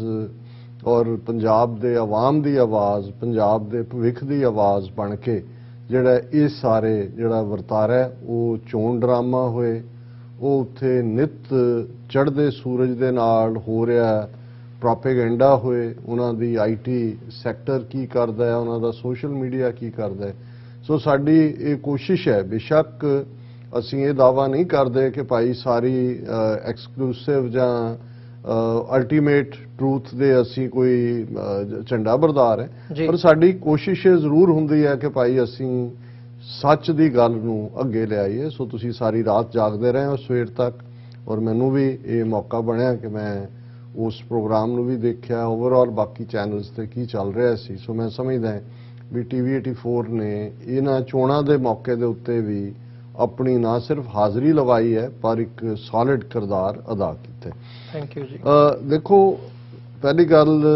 ਅਸੀਂ, ਹਾਲਾਂਕਿ ਮੈਂ ਪਿਛਲੇ 2 ਦਿਨ ਤੋਂ ਇਹ ਮੈਨੂੰ ਪ੍ਰੀਮੋਨੀਸ਼ਨ ਸੀ ਕਿ ਰਿਜ਼ਲਟਸ ਕਿਸ ਡਾਇਰੈਕਸ਼ਨ 'ਚ ਜਾਣਗੇ ਤੇ ਫਿਰ ਮੈਨੂੰ ਇਹ ਵੀ ਅੰਦਾਜ਼ਾ ਸੀ ਕਿ ਆਪਣੇ ਜਜ਼ਬਾਤੀ ਕਿਸਮ ਦੇ ਲੋਕ ਜਿਹੜੇ ਖਿਨ ਮੈਂ ਅਵਰ ਖਿਨੈ ਮੈਂ ਅਵਰਾ ਵਾਂਗ ਬਿਹੇਵ ਕਰਦੇ ਨੇ, ਉਹ ਕਿਵੇਂ ਉਦਾਸ ਵੀ ਹੋਣਗੇ, ਮਾਯੂਸ ਵੀ ਹੋਣਗੇ ਆਪਣੇ ਲੋਕਾਂ ਦਾ ਗਾਲੀ ਗਲੋਚ ਵੀ ਕਰਨਗੇ। ਔਰ ਅੱਜ ਜੇ ਮੈਂ ਸਾਰਾ ਦਿਨ ਚ ਜੇ ਮੈਂ 40 ਕਾਲਾਂ ਲਈਆਂ ਨੇ ਤੇ ਆਲਮੋਸਟ ਉਹਨਾਂ ਚੋਂ 35 ਜਿਹੜੀਆਂ ਨੇ ਉਹ ਇਸ ਕਿਸਮ ਦੀਆਂ ਹੀ ਸੀ। ਹਾਲਾਂਕਿ ਅਸੀਂ ਪਿਛਲੇ 2 ਦਿਨ ਤੋਂ ਇਹ ਦੱਸ ਰਹੇ ਸੀ ਕਿ ਇਹ ਕਿਸ ਡਾਇਰੈਕਸ਼ਨ ਚ, ਹੁਣ ਤਾਂ ਮੈਂ ਅੱਜ ਇੱਕ ਨੂੰ ਜੋਕਿੰਗਲੀ ਕਿਹਾ ਸੀ, ਮੈਂ ਕਿਹਾ ਜੀ ਕਰੋਨਾ ਆਇਆ, 35-40 ਲੱਖ ਲੋਕ ਮਰ ਗਏ, ਇਹੀ ਗੰਗਾ ਹੈ, ਉਹੀ ਯੂਪੀ ਹੈ ਜਿੱਥੇ ਹਜ਼ਾਰਾਂ ਲਾਸ਼ਾਂ ਸਿਰਫ ਇਹੀ ਨਹੀਂ ਕਿ ਬੇਕਫਨ ਪਈਆਂ ਸੀ, ਉਹਨਾਂ ਨੂੰ ਕਿਵੇਂ ਜਿਹੜਾ ਹੈ ਉਸ ਨੂੰ ਕਵਰ ਅਪ ਕੀਤਾ ਗਿਆ ਤੇ ਫਿਰ ਉਹਦਾ ਇਲਾਜ ਇਹ ਲੱਭਿਆ ਗਿਆ ਕਿ ਭਾਈ ਇੱਕ ਕਰੋਨਾ ਦੇਵੀ ਦਾ ਮੰਦਿਰ ਬਣਾਇਆ ਜਾਏ ਔਰ ਵੱਡਾ ਮੰਦਿਰ ਜਿੱਥੇ ਕਿ ਪੂਜਾ ਕੀਤੀ ਗਈ। ਮੈਂ ਕਿਹਾ ਵੀ ਹੁਣ ਪਹਿਲਾਂ ਤਾਂ ਇਹ ਪ੍ਰਪੋਜ਼ ਕਰਨਾ ਚਾਹੀਦਾ ਹੈ ਕਿ ਇੱਕ EVM ਮਸ਼ੀਨਾਂ ਦਾ ਮੰਦਿਰ ਬਣਾਇਆ ਜਾਏ, ਕਿਉਂਕਿ EVM ਇੱਕ ਉਸ ਕਰਾਮਾਤ ਵਾਂਗ ਜਾਂ ਮਿਰੈਕਲ ਵਾਂਗ ਇਹਨਾਂ ਦੇ ਮੋਦੀ ਯੋਗੀ ਅਮਿਤ ਸ਼ਾਹ ਦੇ ਹੱਥ ਆਈ ਮੱਤ ਹੈ ਜਿਹਦਾ ਕਮਾਲ ਕਿੱਥੇ ਕੀ ਹੈ। ਔਰ ਇਹ ਬਹੁਤ ਵਾਰ ਜਿਹੜੇ ਇਸ ਲੈਵਲ ਦੇ ਸਕੈਂਡਲ ਹੁੰਦੇ ਨੇ ਉਹਨਾਂ ਦੀ ਖਬਰ ਕਈ ਦਹਾਕੇ ਜਾਂ ਕਈ ਸਦੀਆਂ ਤੱਕ ਵੀ ਨਹੀਂ ਲੱਗਦੀ। ਹਾਂ, ਕਦੇ ਅਗਲੀ ਜਨਰੇਸ਼ਨ ਜਾਂ ਕੁਝ ਹੋਰ ਜਦੋਂ ਕਿ ਕੋਈ ਜ਼ਮੀਨ ਖੋਦ ਕੇ ਕੋਈ ਨਵੀਂ ਚੀਜ਼ ਨਿਕਲ ਆਏ ਤੇ ਉਹਦੇ ਚੋਂ ਹੋਏ ਵੀ ਇਹਨਾਂ ਨੇ ਕੀ ਕੀਤਾ। ਸੋ ਮੈਨੂੰ ਕਦੇ ਵੀ ਇਹ ਭੁਲੇਖਾ ਨਹੀਂ ਸੀ ਵੀ ਇਹ ਚੋਣ ਨਤੀਜੇ ਕੀ ਹੋਣਗੇ, ਕੀ ਡਾਇਰੈਕਸ਼ਨ ਪੁਆਇੰਟ ਆਊਟ ਕਰੇਗੀ। ਹਾਲਾਂਕਿ ਜੇ ਤੁਸੀਂ ਪਿਛਲੇ ਪੀਰੀਅਡ ਦੇ ਵਿੱਚ ਜਦੋਂ ਯੂਪੀ ਦੇ ਵਿੱਚ ਜਿਹੜੀ ਚੋਣ ਪ੍ਰਚਾਰ ਚੱਲ ਰਿਹਾ ਸੀ ਔਰ ਤੁਸੀਂ ਦੇਖੋ ਕਿ ਕਿਵੇਂ ਜਿਹੜਾ ਕੰਟਰੋਲ ਹੈ ਮਸ਼ੀਨਾਂ ਤੋਂ ਉਹਦਾ ਫਾਈਨਲ ਉਹਨਾਂ ਦਾ ਸੋਲੂਸ਼ਨ ਹੈ। ਪਹਿਲੀ ਗੱਲ ਇਲੈਕਸ਼ਨ ਕਮਿਸ਼ਨ, ਔਰ ਕਿਵੇਂ ਇਲੈਕਸ਼ਨ ਕਮਿਸ਼ਨਰ ਨੇ ਇਸ ਗੱਲ ਨੂੰ ਯਕੀਨੀ ਬਣਾਇਆ ਕਿ ਯੂਪੀ ਵਰਗੀ ਸਟੇਟ 'ਚ 5 ਚਰਨਾਂ ਜਿਹਦੇ 'ਚ ਕਿ 3 ਹਫ਼ਤੇ ਦਾ ਗੈਪ ਦੇ ਕੇ ਚੋਣਾਂ ਕਰਵਾਈਆਂ ਜਾਣ, ਜਦੋਂ ਕਿ ਜਿਸ ਮੁਲਕ ਦੇ ਕੋਲ 2 ਮਿਲੀਅਨ ਫੌਜ ਹੈ, ਲੱਖਾਂ ਦੀ ਗਿਣਤੀ 'ਚ ਪੈਰਾਮਿਲਟਰੀ ਹੈ ਔਰ 4 ਚੁਫੇਰੇ ਪੁਲਿਸ ਔਰ ਦੂਸਰੀ ਹੈ। ਸੋ ਇਹ ਆਪਣੇ ਆਪ 'ਚ ਹੀ ਦੱਸਦਾ ਸੀ ਕਿ ਰੂਲਿੰਗ ਪਾਰਟੀ ਨੂੰ ਐਡਵਾਂਟੇਜ ਦੇਣ ਲਈ ਕੈਲਕੂਲੇਟ ਕੀਤਾ ਗਿਆ ਕਿ ਕਿਹੜੇ ਹਿੱਸੇ 'ਚ ਵੋਟਾਂ ਪਵਾਈਆਂ ਜਾਣ, ਕਿਵੇਂ ਹੋਏ। ਹੁਣ ਪੰਜਾਬ ਦੇ ਵਿੱਚ 20 ਫਰਵਰੀ ਨੂੰ ਵੋਟਾਂ ਪੈਂਦੀਆਂ ਨੇ ਤੇ 10 ਮਾਰਚ ਨੂੰ ਜਿਹੜਾ ਉਹ ਨਤੀਜੇ ਆਉਂਦੇ ਨੇ। ਹੁਣ ਦੇਖਣ ਵਾਲੀ ਗੱਲ ਇਹ ਹੈ ਵੀ 18 ਦਿਨ ਜਿਹੜੇ ਨੇ ਉਹ ਬੇਸ਼ੱਕ ਕਹੀ ਜਾਓ ਜੀ ਸਟਰੋਂਗ ਰੂਮ ਉੱਥੇ ਬੈਠੇ ਇਹ ਉਹ, ਔਰ ਯੂਪੀ ਦਾ ਵਰਤਾਰਾ ਤਾਂ ਸਾਹਮਣੇ ਆ ਗਿਆ 2 ਦਿਨ ਪਹਿਲਾਂ ਜਦੋਂ ਕਿ ਕਿਉਂਕਿ ਉੱਥੇ ਐਤਕੀ ਸੋਸ਼ਲਿਸਟ ਪਾਰਟੀ ਅਭਿਲੇਖ ਯਾਦਵ ਦੀ ਉਹ ਕਾਫੀ ਐਗਰੈਸਿਵ ਮੋਡ ਸੀ ਜੀ। ਉਹਨਾਂ ਦੇ ਵਲੰਟੀਅਰ ਵਰਕਰ ਜਿਹੜੇ ਨੇ 4 ਚੁਫੇਰੇ ਉਹ ਬੜੇ ਅਲਰਟ ਸੀ ਔਰ ਉਹਨਾਂ ਨੇ 2 ਥਾਂ ਤੇ ਅੱਡ ਜਿਹੜੀਆਂ ਫੜੀਆਂ ਗੱਡੀਆਂ ਜਿਨ੍ਹਾਂ ਦੇ ਵਿੱਚ EVM ਮਸ਼ੀਨਾਂ ਲੱਦ ਕੇ ਲਿਜਾਈਆਂ ਜਾ ਰਹੀਆਂ ਸੀ ਔਰ ਜਦੋਂ ਉਹਨਾਂ ਨੂੰ ਕਨਫਰੰਟ ਕੀਤਾ ਰੋਕ ਲਏ ਗਏ। ਦੂਜਾ ਡਿਸਟ੍ਰਿਕਟ ਮੈਜਿਸਟ੍ਰੇਟ ਲੈਵਲ ਤੇ ਗੱਲ ਆਈ ਨਹੀਂ ਜੀ ਇਹਨਾਂ ਨੂੰ ਮਸ਼ੀਨਾਂ ਨੂੰ ਟ੍ਰੇਨਿੰਗ ਲਈ ਲਿਜਾਇਆ ਜਾ ਰਿਹਾ ਸੀ। ਹਾਲਾਂਕਿ ਸਾਬਕਾ ਜਿਹੜੇ chief election commissioner mister Qureshi NDTV ਦੇ ਉੱਤੇ ਗੱਲ ਕਰਦਿਆਂ ਦੱਸ ਰਹੇ ਸੀ ਕਿ ਕਿਸੇ ਵੀ ਹਾਲਤ 'ਚ ਕਿਉਂਕਿ ਸਟਰੋਂਗ ਰੂਮ ਜਿਨ੍ਹਾਂ ਦੇ ਵਿੱਚ ਜਿਹੜੀਆਂ ਜਿੱਥੇ ਵੋਟਾਂ ਪਈਆਂ ਉਹ EVM ਵੀ ਜਿਹੜੀਆਂ ਆਊਟ ਆਫ ਯੂਜ਼ ਨੇ ਉਹ ਵੀ ਸਾਰੀਆਂ ਧਿਰਾਂ ਨੂੰ ਦੱਸੇ ਬਿਨਾ ਉਹਨਾਂ ਦੀ ਮੌਜੂਦਗੀ ਤੋਂ ਬਿਨਾ ਔਰ ਉਹ ਕਿਤੇ ਲਿਜਾਈਆਂ ਹੀ ਨਹੀਂ ਜਾ ਸਕਦੀਆਂ। ਔਰ ਇਹ ਸਾਰੇ ਤੋਂ ਇਹ ਸਾਹਮਣੇ ਆ ਗਿਆ ਸੀ ਕਿ ਭਾਈ ਜਿਹੜੇ ਚੋਣ ਮੁਹਿੰਮ ਦੇ ਵੇਲੇ ਵੇਵ ਜਿਹਦੀ ਮਰਜ਼ੀ ਜਿੱਥੇ ਮਰਜ਼ੀ ਦਿਖਾਈ ਜਾ ਰਹੀ ਹੋਏ ਵੀ ਅਲਟੀਮੇਟਲੀ ਉਹਨਾਂ ਨੇ ਹਰ ਹਾਲਤ ਦੇ ਵਿੱਚ ਚੋਣ ਜਿੱਤਣੀ ਹੈ ਉਹਦੇ ਲਈ ਉਹਨਾਂ ਨੂੰ ਕੁਝ ਵੀ ਕਰਨਾ ਪਏ। ਸੋ ਉਹਨਾਂ ਨੇ ਪਹਿਲਾ ਜਿਹੜਾ ਉਹਨਾਂ ਦਾ ਇਨਸਟਰੂਮੈਂਟ ਚੀਫ ਇਲੈਕਸ਼ਨ ਕਮਿਸ਼ਨਰ ਜਿਹਦੇ ਰਾਹੀਂ ਤਰੀਕਾਂ ਵੀ ਕਿਹੜੀ ਸਟੇਟ 'ਚ ਪੈਣੀਆਂ ਨੇ ਕਿੰਨੇ ਚਰਨਾਂ 'ਚ ਪੈਣੀਆਂ ਨੇ, ਅਦਰਵਾਈਜ਼ ਇੱਕ ਐਫੀਸ਼ੀਐਂਟ ਮਸ਼ੀਨਰੀ 1.5 ਮਹੀਨੇ ਦੇ ਗੈਪ ਨਾਲ ਤੁਸੀਂ 5 ਸੂਬੇ ਕਵਰ ਕਰੋ। ਸੋ ਉਹ ਪਹਿਲਾਂ ਹੀ ਉਹਨਾਂ ਦੀ ਕਨਵੀਨੀਅੰਸ ਦੇ ਨਾਂ ਥੱਲੇ ਰੱਖੇ ਹੋਏ ਸੀ। ਸੈਕੰਡਲੀ ਅਸੀਂ ਇਹ ਦੇਖਿਆ ਕਿ ਕਿਵੇਂ ਕੋਵਿਡ ਦਾ ਬਹਾਨਾ ਬਣਾ ਕੇ ਜਿੱਥੇ ਵੀ ਜੇ ਉਹਨਾਂ ਨੂੰ ਯੂਪੀ ਦੇ ਵਿੱਚ ਇਹ ਨਜ਼ਰ ਆਇਆ ਕਿ ਅਖਿਲੇਸ਼ ਯਾਦਵ ਦੀਆਂ ਰੈਲੀਆਂ ਦੇ ਵਿੱਚ ਲੱਖਾਂ ਲੋਕ ਪਹੁੰਚ ਰਹੇ ਨੇ ਔਰ ਦੂਜੇ ਉਹਨਾਂ ਨੇ ਕਿਹਾ ਵੀ ਇਹ ਤਾਂ ਬਹੁਤ ਮਾੜਾ ਇੰਪੈਕਟ ਹੋਏਗਾ। ਇਹਨਾਂ ਦਾ ਆਪਣਾ ਹਾਲ ਇਹ ਸੀ ਕਿ ਪੰਜਾਬ 'ਚੋਂ ਮੋਦੀ ਖਾਲੀ ਮੁੜਿਆ ਜਿਹੜੀ ਹੈ 70,000 ਕੁਰਸੀ ਰੱਖੀ ਹੋਈ ਹੈ ਔਰ ਉੱਥੋਂ ਬਿਲਕੁਲ ਔਰ ਉਹਨੂੰ ਆਪਣੀ ਜਾਨ ਦਾ ਬਹਾਨਾ ਬਣਾ ਕੇ ਉਹ ਡਰਾਮਾ ਪੰਜਾਬ ਦੇ ਹਵਾਲੇ ਨਾਲ ਹੋਇਆ ਹੀ ਹੋਇਆ ਜੀ। ਲੇਕਿਨ ਯੂਪੀ ਦੇ ਵਿੱਚ ਇਹ ਦੇਖਣ 'ਚ ਆਇਆ ਕਿ ਪ੍ਰਾਈਮ ਮਿਨਿਸਟਰ ਮੋਦੀ ਔਰ ਅਮਿਤ ਸ਼ਾਹ ਇਸ ਦੀਆਂ ਆਦਿੱਤਿਆਨਾਥ ਯੋਗੀ ਦੀਆਂ ਰੈਲੀਜ਼ ਵੀ ਖਾਲੀ ਕੁਰਸੀਆਂ ਨਜ਼ਰ ਆਈਆਂ ਔਰ ਫੌਰਨ ਉਹਨਾਂ ਨੇ ਅਗੇਨ ਕੋਵਿਡ ਦਾ ਨਾਂ ਦੇ ਕੇ ਜੀ ਵੱਡੀਆਂ ਗੈਦਰਿੰਗਸ ਨਹੀਂ ਇਹ ਉਹ ਰੈਲੀਆਂ ਮਾਰਚ ਦੇ ਉੱਤੇ ਪਾਬੰਦੀ। ਫਿਰ ਉਹਨਾਂ ਨੇ ਕਿਉਂਕਿ IT ਸੈਕਟਰ ਜਾਂ ਦੂਸਰੇ 'ਚ ਇਹਨਾਂ ਦੀ ਹੈਵੀ ਇਨਵੈਸਟਮੈਂਟ ਹੈ ਹਰ ਪਾਸਿਓਂ ਇਹਨਾਂ ਨੇ ਜਿਹੜਾ ਪ੍ਰਚਾਰ ਦਾ ਢੰਗ ਡਿਜੀਟਲਾਈਜ਼ ਕੀਤਾ ਜਦੋਂ, ਤੇ ਉਹਦੇ ਚ ਜ਼ਾਹਰ ਹੈ ਕਿ ਅਖਿਲੇਸ਼ ਯਾਦਵ ਬੇਸ਼ੱਕ ਉਹਨੇ ਮੈਚ ਕਰਨ ਦੀ ਕੋਸ਼ਿਸ਼ ਕੀਤੀ, ਲੇਕਿਨ ਜਿਹੜੀਆਂ ਦੂਸਰੀਆਂ ਧਿਰਾਂ ਸੀ, ਬਹੁਜਨ ਸਮਾਜ ਪਾਰਟੀ ਜਾਂ ਈਵਨ ਉਹ ਕੋਈ ਮੈਚ ਹੀ ਨਹੀਂ ਸੀ, ਕਿਉਂਕਿ ਉਹਨਾਂ ਨੇ ਉਸ ਨੂੰ ਹੀ ਅਲਾਉ ਕੀਤਾ। ਔਰ ਇਹੀ ਵਰਤਾਰਾ ਜਿਹੜਾ ਅਸੀਂ ਦੇਖਦੇ ਹਾਂ ਕਿ ਖਰੀਦੋ ਫਰੋਖਤ ਦਾ ਦੌਰ ਵੀ ਪੂਰਾ ਗਰਮ ਰਿਹਾ, ਕਿਵੇਂ ਉਹਨਾਂ ਨੇ ਕਿਸ ਨੂੰ ਕੀ ਔਰ ਫਿਰ ਚੋਣ ਪ੍ਰਚਾਰ, ਕਿਉਂਕਿ ਇਲੈਕਸ਼ਨ ਕਮਿਸ਼ਨਰ ਦੀ ਇਲੈਕਸ਼ਨ ਕਮਿਸ਼ਨ ਉਸ ਦੀ ਜ਼ਿੰਮੇਵਾਰੀ ਹੁੰਦੀ ਹੈ ਕਿ ਕੋਈ ਵੀ ਕਮਿਊਨਲ ਐਂਗਲ ਜੇ ਉੱਥੇ ਉਹਨੂੰ ਨਾ ਦਿੱਤਾ ਜਾਏ, ਲੇਕਿਨ ਅਸੀਂ ਦੇਖਦੇ ਹਾਂ ਕਿ ਕਿਵੇਂ ਜੇ ਤਾਂ ਕਿਸੇ ਆਪੋਜੀਸ਼ਨ ਵਾਲੇ ਨੇ ਕੋਈ ਗੱਲ ਕੀਤੀ, ਕੇਸ ਵੀ ਰਜਿਸਟਰ ਹੋ ਗਿਆ, ਔਰ ਦੂਸਰਾ ਵੀ ਲੇਕਿਨ ਇਹ ਸ਼ਰੇਆਮ ਮੋਦੀ ਵੀ, ਅਮਿਤ ਸ਼ਾਹ ਵੀ ਔਰ ਆਦਿੱਤਿਆਨਾਥ ਯੋਗੀ ਵੀ, ਜਦੋਂ ਹੁਣ ਯੋਗੀ ਖਲੋ ਕੇ ਕਹਿੰਦਾ ਕਿ ਲੜਾਈ 80-20 ਦੀ ਹੈ, 20% ਖਿਲਾਫ ਨੇ 80, ਜ਼ਾਹਰ ਹੈ ਕਿ ਉਹ ਇੱਕ ਪੋਲਰਾਈਜੇਸ਼ਨ ਦੀ ਲਾਈਨ ਦੇ ਰਿਹਾ ਸੀ। ਔਰ ਇਸੇ ਤਰ੍ਹਾਂ ਤੁਸੀਂ ਉਹਨਾਂ ਦੀਆਂ ਸਪੀਚਿਸ ਚੋਂ ਦਰਜਨਾਂ ਉਹ ਜਿਹੜੀਆਂ ਨੇ ਉਦਾਹਰਨਾਂ ਪਿਕ ਕਰ ਸਕਦੇ ਹੋ। ਸੋ ਇਹਨਾਂ ਹਾਲਾਤਾਂ ਦੇ ਵਿੱਚ 10 ਤਰੀਕ ਨੂੰ ਜਿਹੜਾ ਹੈ ਉਹ ਬਕਸੇ ਖੋਲੇ ਜਾਂਦੇ ਨੇ। ਹੁਣ ਜ਼ਾਹਰ ਹੈ ਕਿ ਮੈਨੂੰ ਇਹ ਲੱਗਦਾ ਹੈ ਕਿ ਵੀ ਉਸ ਸਾਰੇ ਪੀਰੀਅਡ ਦੇ ਵਿੱਚ ਹੀ ਨਤੀਜੇ ਤੈਅ ਸੀ, ਔਰ ਉਸ ਦਾ ਹੁਣ ਤੁਸੀਂ ਉਹਨਾਂ ਦਾ so called mainstream media exit polls, ਕਿਉਂਕਿ ਇਹ ਜਿਹੜੀ ਸਾਈਕੋਲੋਜੀਕਲ ਵਾਰਫੇਅਰ ਹੁੰਦੀ ਹੈ, ਜਦੋਂ ਤੁਸੀਂ ਕਿਸੇ ਚੀਜ਼ ਨੂੰ ਆਪਣੇ ਹੱਕ ਦੇ ਵਿੱਚ ਭੁਗਤਾਣਾ ਹੈ ਤੇ ਉਹਦੇ ਲਈ ਤੁਸੀਂ ਲੋਕਾਂ ਨੂੰ ਤਿਆਰ ਕਰਦੇ ਹੋ ਸਾਈਕੋਲੋਜੀਕਲੀ, ਮਨੋਵਿਗਿਆਨਕ ਤੌਰ ਤੇ। ਸੋ ਸਾਈਕੋਲੋਜੀਕਲ ਵਾਰਫੇਅਰ ਫਿਰ ਉਹਨਾਂ ਨੇ 10 ਦੇ ਕਰੀਬ ਜਿਹੜੇ ਉਹਨਾਂ ਦੇ ਵੱਡੇ ਵੱਡੇ ਟੀਵੀ ਚੈਨਲ ਜਿਨ੍ਹਾਂ ਦੇ ਪੋਲ ਸਰਵੇਸ ਦੇ ਨਾਂ ਥੱਲੇ ਐਗਜ਼ਿਟ ਪੋਲਸ, ਕਿਉਂਕਿ ਹੋਇਆ ਜੀ ਪੋਲ ਸਰਵੇ ਹੋ ਨਹੀਂ ਸਕਦੇ, ਉਹ ਬੈਨ ਲਾਇਆ ਜੀ ਜਦੋਂ ਪੈ ਗਈਆਂ ਵੋਟਾਂ, ਉਸ ਤੋਂ ਬਾਅਦ ਐਗਜ਼ਿਟ ਪੋਲਸ ਦੇ ਵਿੱਚ ਤੁਸੀਂ ਦੇਖੋਗੇ, ਔਰ ਜਿਹੜੇ ਤੁਸੀਂ ਕੱਲ ਦੇ ਨਤੀਜੇ ਨੇ ਤੁਹਾਨੂੰ ਲੱਗੇਗਾ ਕਿ ਭਾਈ ਉਹ ਬਿਲਕੁਲ ਉਸੇ ਲਾਈਨ ਤੇ ਗਏ। ਹੁਣ ਇਹਦੇ ਥੱਲੇ ਉਹਨਾਂ ਨੇ 2 ਚੀਜ਼ਾਂ ਹਾਸਲ ਕੀਤੀਆਂ ਕਿ ਇੱਕ ਤਾਂ ਉਹਨਾਂ ਨੇ ਪਹਿਲਾਂ ਹੀ ਲੋਕਾਂ ਨੂੰ ਮਨੋਵਿਗਿਆਨਕ ਤੌਰ ਤੇ ਤਿਆਰ ਕਰ ਦਿੱਤਾ ਸੀ ਕਿ ਯੂਪੀ ਦੇ ਵਿੱਚ ਆਦਿੱਤਿਆਨਾਥ ਯੋਗੀ ਫਿਰ ਲੈਂਡਸਲਾਈਡ ਵਿਕਟਰੀ 'ਚ ਜਾ ਰਿਹਾ। ਪੰਜਾਬ ਕਿਉਂਕਿ ਇੱਥੇ ਇੰਨਾ ਕੁ ਇਹਨਾਂ ਦਾ ਆਧਾਰ ਖੁਰਿਆ ਹੋਇਆ ਸੀ ਜਾਂ ਕਦੇ ਆਧਾਰ ਬਣਿਆ ਹੀ ਨਹੀਂ, ਬੀਜੇਪੀ ਪਿੱਗੀ ਬੈਕ ਕਰਦੀ ਰਹੀ ਅਕਾਲੀ ਦਲ ਦੇ ਉੱਤੇ, ਤੇ ਇੱਥੇ ਇਸ ਵਾਰ 60 ਦੇ ਕਰੀਬ ਆਪਣੇ ਕੈਂਡੀਡੇਟ ਸੀ, ਔਰ ਖਾਲੀ ਕੁਰਸੀਆਂ ਤੋਂ ਲੈ ਕੇ ਲੋਕਾਂ ਨੂੰ ਪਤਾ ਸੀ ਕਿ ਭਾਈ ਇਹਨਾਂ ਜੇ ਇੱਥੇ ਖੁੱਲ ਕੇ ਉਵੇਂ ਹੀ ਜੋ ਇਹਨਾਂ ਨੇ ਯੂਪੀ ਜਾਂ ਦੂਸਰੇ ਉੱਤਰਾਖੰਡ ਦੇ ਵਿੱਚ ਕੀਤਾ ਕਰਦੇ ਤਾਂ ਫਿਰ ਚੋਰੀ ਫੜੀ ਜਾਣੀ ਸੀ। ਸੋ ਇੱਥੇ ਉਹਨਾਂ ਨੇ ਕਿਹਾ ਵੀ ਕੋਈ ਨਹੀਂ, ਏ ਟੀਮ ਨਾ ਸਹੀ ਬੀ ਟੀਮ ਜਿਹੜੀ ਕੇਜਰੀਵਾਲ, ਜਿਹਦੇ ਬਾਰੇ ਅਸੀਂ ਲਗਾਤਾਰਤਾ ਨਾਲ ਆਮ ਆਦਮੀ ਪਾਰਟੀ ਔਰ ਉਸ ਦੇ ਜਿਹੜੇ ਨੇ ਵੀਡੀਓ ਕਲਿੱਪ ਅਵੇਲੇਬਲ ਨੇ, ਉਹਨੇ ਕਿਹਾ ਵੀ ਅਸੀਂ ਤਾਂ 2 ਪੀੜ੍ਹੀਆਂ ਤੋਂ ਜਨਸੰਘੀ ਹੈ, ਮੇਰੇ ਫਾਦਰ ਕੱਟੜ ਜਨਸੰਘੀ ਸੀ, ਔਰ ਜਿਹੜਾ ਵੰਦੇ ਮਾਤਰਮ ਦੇ ਨਾਲ ਸ਼ੁਰੂ ਔਰ ਪੰਜਾਬ 'ਚ ਤਿਰੰਗਾ ਯਾਤਰਾਵਾਂ ਤੋਂ ਲੈ ਕੇ ਈਵਨ ਜਿਹੜੇ ਮੇਨ ਮੁੱਦੇ ਸੀ ਪ੍ਰੋਫੈਸਰ ਭੁੱਲਰ ਦੀ ਰਿਹਾਈ ਜਾਂ ਦੂਜੇ, ਉਹਨਾਂ ਦੇ ਉੱਤੇ ਕਿਵੇਂ ਪਾਸਾ ਵੱਟਿਆ, ਕਿਵੇਂ ਝੂਠ ਬੋਲਿਆ। ਸੋ ਉਸ ਬਾਰੇ ਮੇਰਾ ਖਿਆਲ ਹੈ ਵੀ ਜਿਹੜਾ ਥੋੜੇ ਬਹੁਤ ਅੱਖਾਂ ਔਰ ਕੰਨ ਖੁੱਲੇ ਰੱਖਦਾ ਹੈ ਜਾਂ ਜਿਹਦਾ ਦਿਮਾਗ ਚੱਲਦਾ ਹੈ ਤੇ ਥੋੜਾ ਬਹੁਤ ਪੰਜਾਬ ਦਾ ਹਮਦਰਦ ਹੈ, ਉਹਨੂੰ ਕੋਈ ਇਹ ਸਮਝਣ ਦੀ ਦਿੱਕਤ ਨਹੀਂ ਹੈ ਵੀ ਇਹ ਪਾਰਟੀ ਅਲਟੀਮੇਟਲੀ RSS ਦੀ ਬੀ ਟੀਮ ਹੈ, ਕਿਉਂਕਿ ਉਹ ਹਮੇਸ਼ਾ ਹੀ ਸਟ੍ਰੈਟਜੀ ਹੁੰਦੀ ਹੈ ਵੀ ਇੱਕ ਤੋਂ ਜਦੋਂ ਲੋਕਾਂ ਦਾ ਮਨ ਉਬ ਜਾਣਾ ਹੈ ਜਾਂ ਉਹਨੀਆਂ ਫੇਲਿਅਰਸ ਹੋਣੀਆਂ, ਤੁਸੀਂ ਉਹਦਾ ਆਲਟਰਨੇਟ ਤਿਆਰ ਕਰੋ। ਸੋ ਅਸੀਂ ਸਮਝਦੇ ਹਾਂ ਵੀ ਆਲਰੇਡੀ ਆਮ ਆਦਮੀ ਪਾਰਟੀ ਦੇ ਨਾਂ ਥੱਲੇ ਦਿੱਲੀ ਤੋਂ ਬਾਅਦ ਪੰਜਾਬ ਦਾ ਸੂਬਾ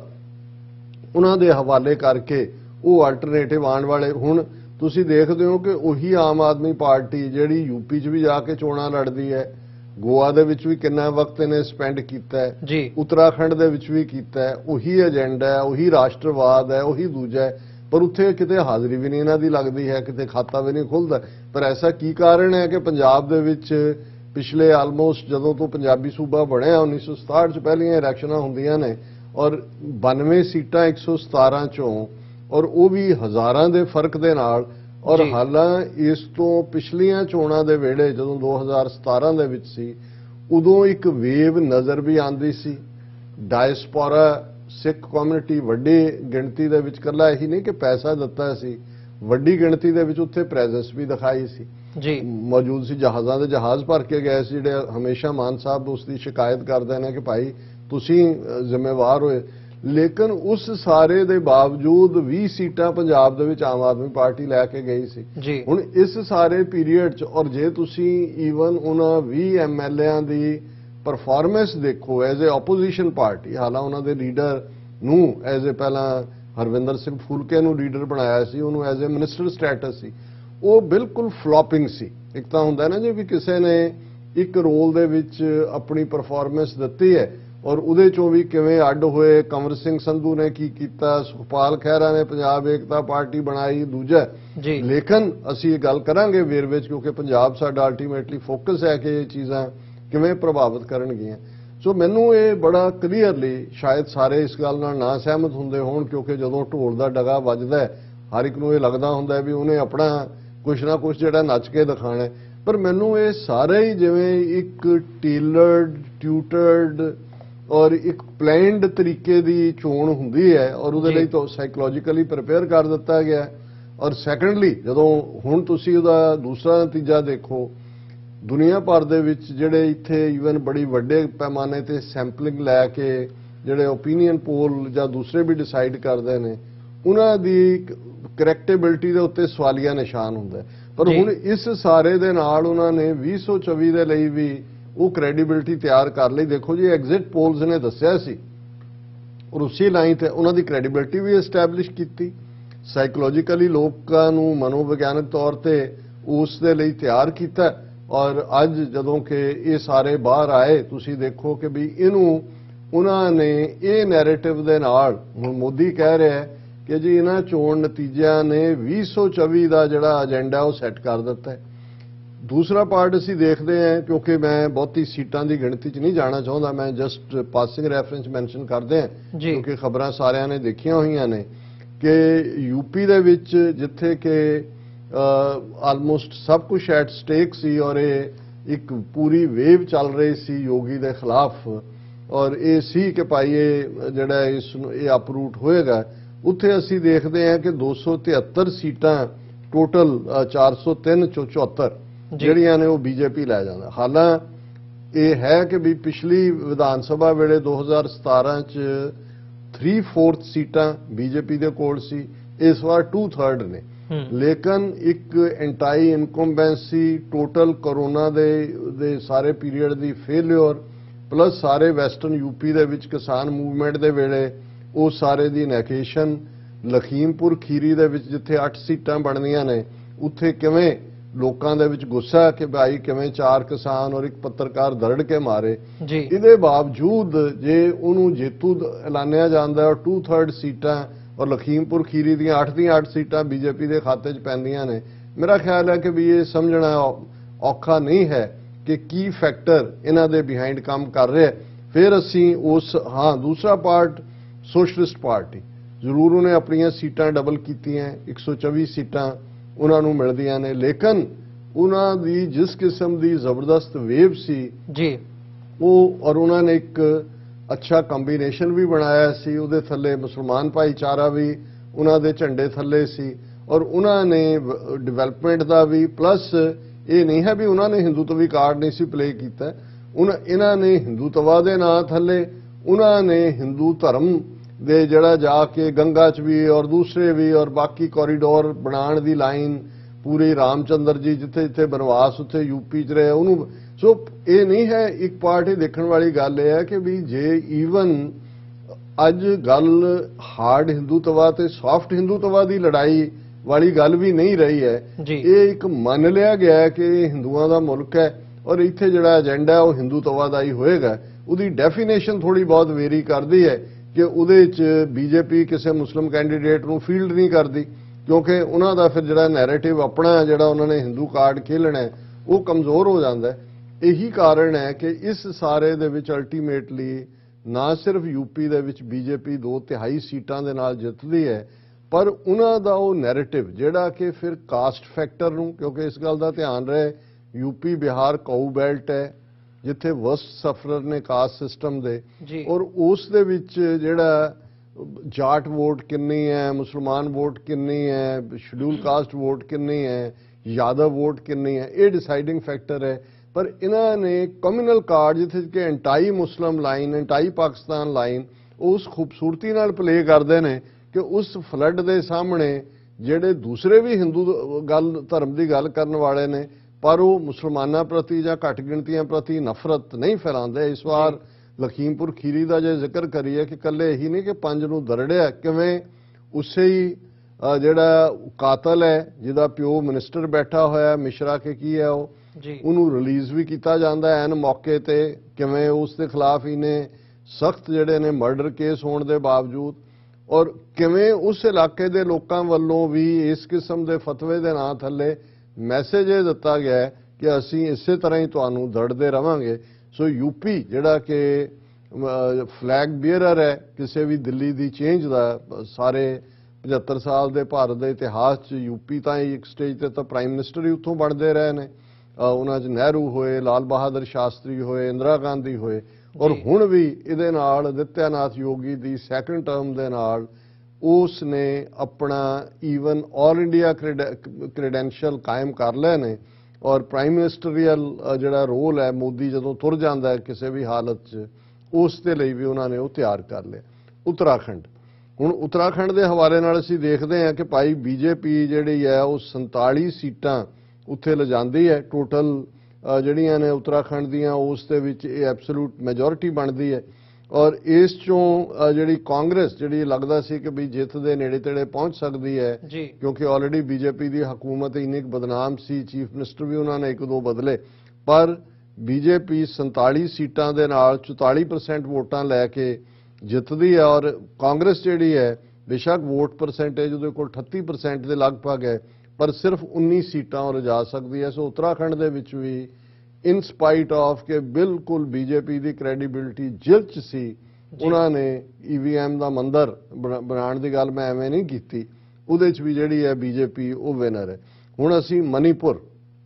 ਹਾਲਾਂ ਉੱਥੇ ਇਨਸਰਜੈਂਸੀ ਲੰਬੇ ਵਕਤ ਤੋਂ ਹੈ, ਉਹ ਸਾਰੇ ਦਾ ਅਸਰ ਹੈ, ਔਰ ਇਹਦੇ ਬਾਵਜੂਦ 60 ਸੀਟਾਂ 'ਚੋਂ 32 ਸੀਟਾਂ ਦੇ ਨਾਲ ਬੀਜੇਪੀ ਜਿਹੜੀ ਹੈ ਉਹ ਐਬਸੋਲੂਟ ਮੈਜੋਰਿਟੀ ਆਪਣੇ ਸਿਰ ਦੇ ਉੱਤੇ ਲੈਂਦੀ ਹੈ, ਔਰ ਕਾਂਗਰਸ ਜਿਹੜੀ ਆਲਰੇਡੀ ਆਪੋਜੀਸ਼ਨ ਦੇ ਵਿੱਚ ਸੀ ਪਰ ਉਹਦਾ ਨੰਬਰ ਆਫ ਸੀਟਸ ਹੋਰ ਵੀ ਰਿਡਿਊਸ ਹੋ ਕੇ 5 ਸੀਟਾਂ ਤੇ ਆ ਜਾਂਦਾ ਹੈ। ਬਾਕੀ ਲੋਕਲ ਜਿਹੜੀਆਂ ਨੇ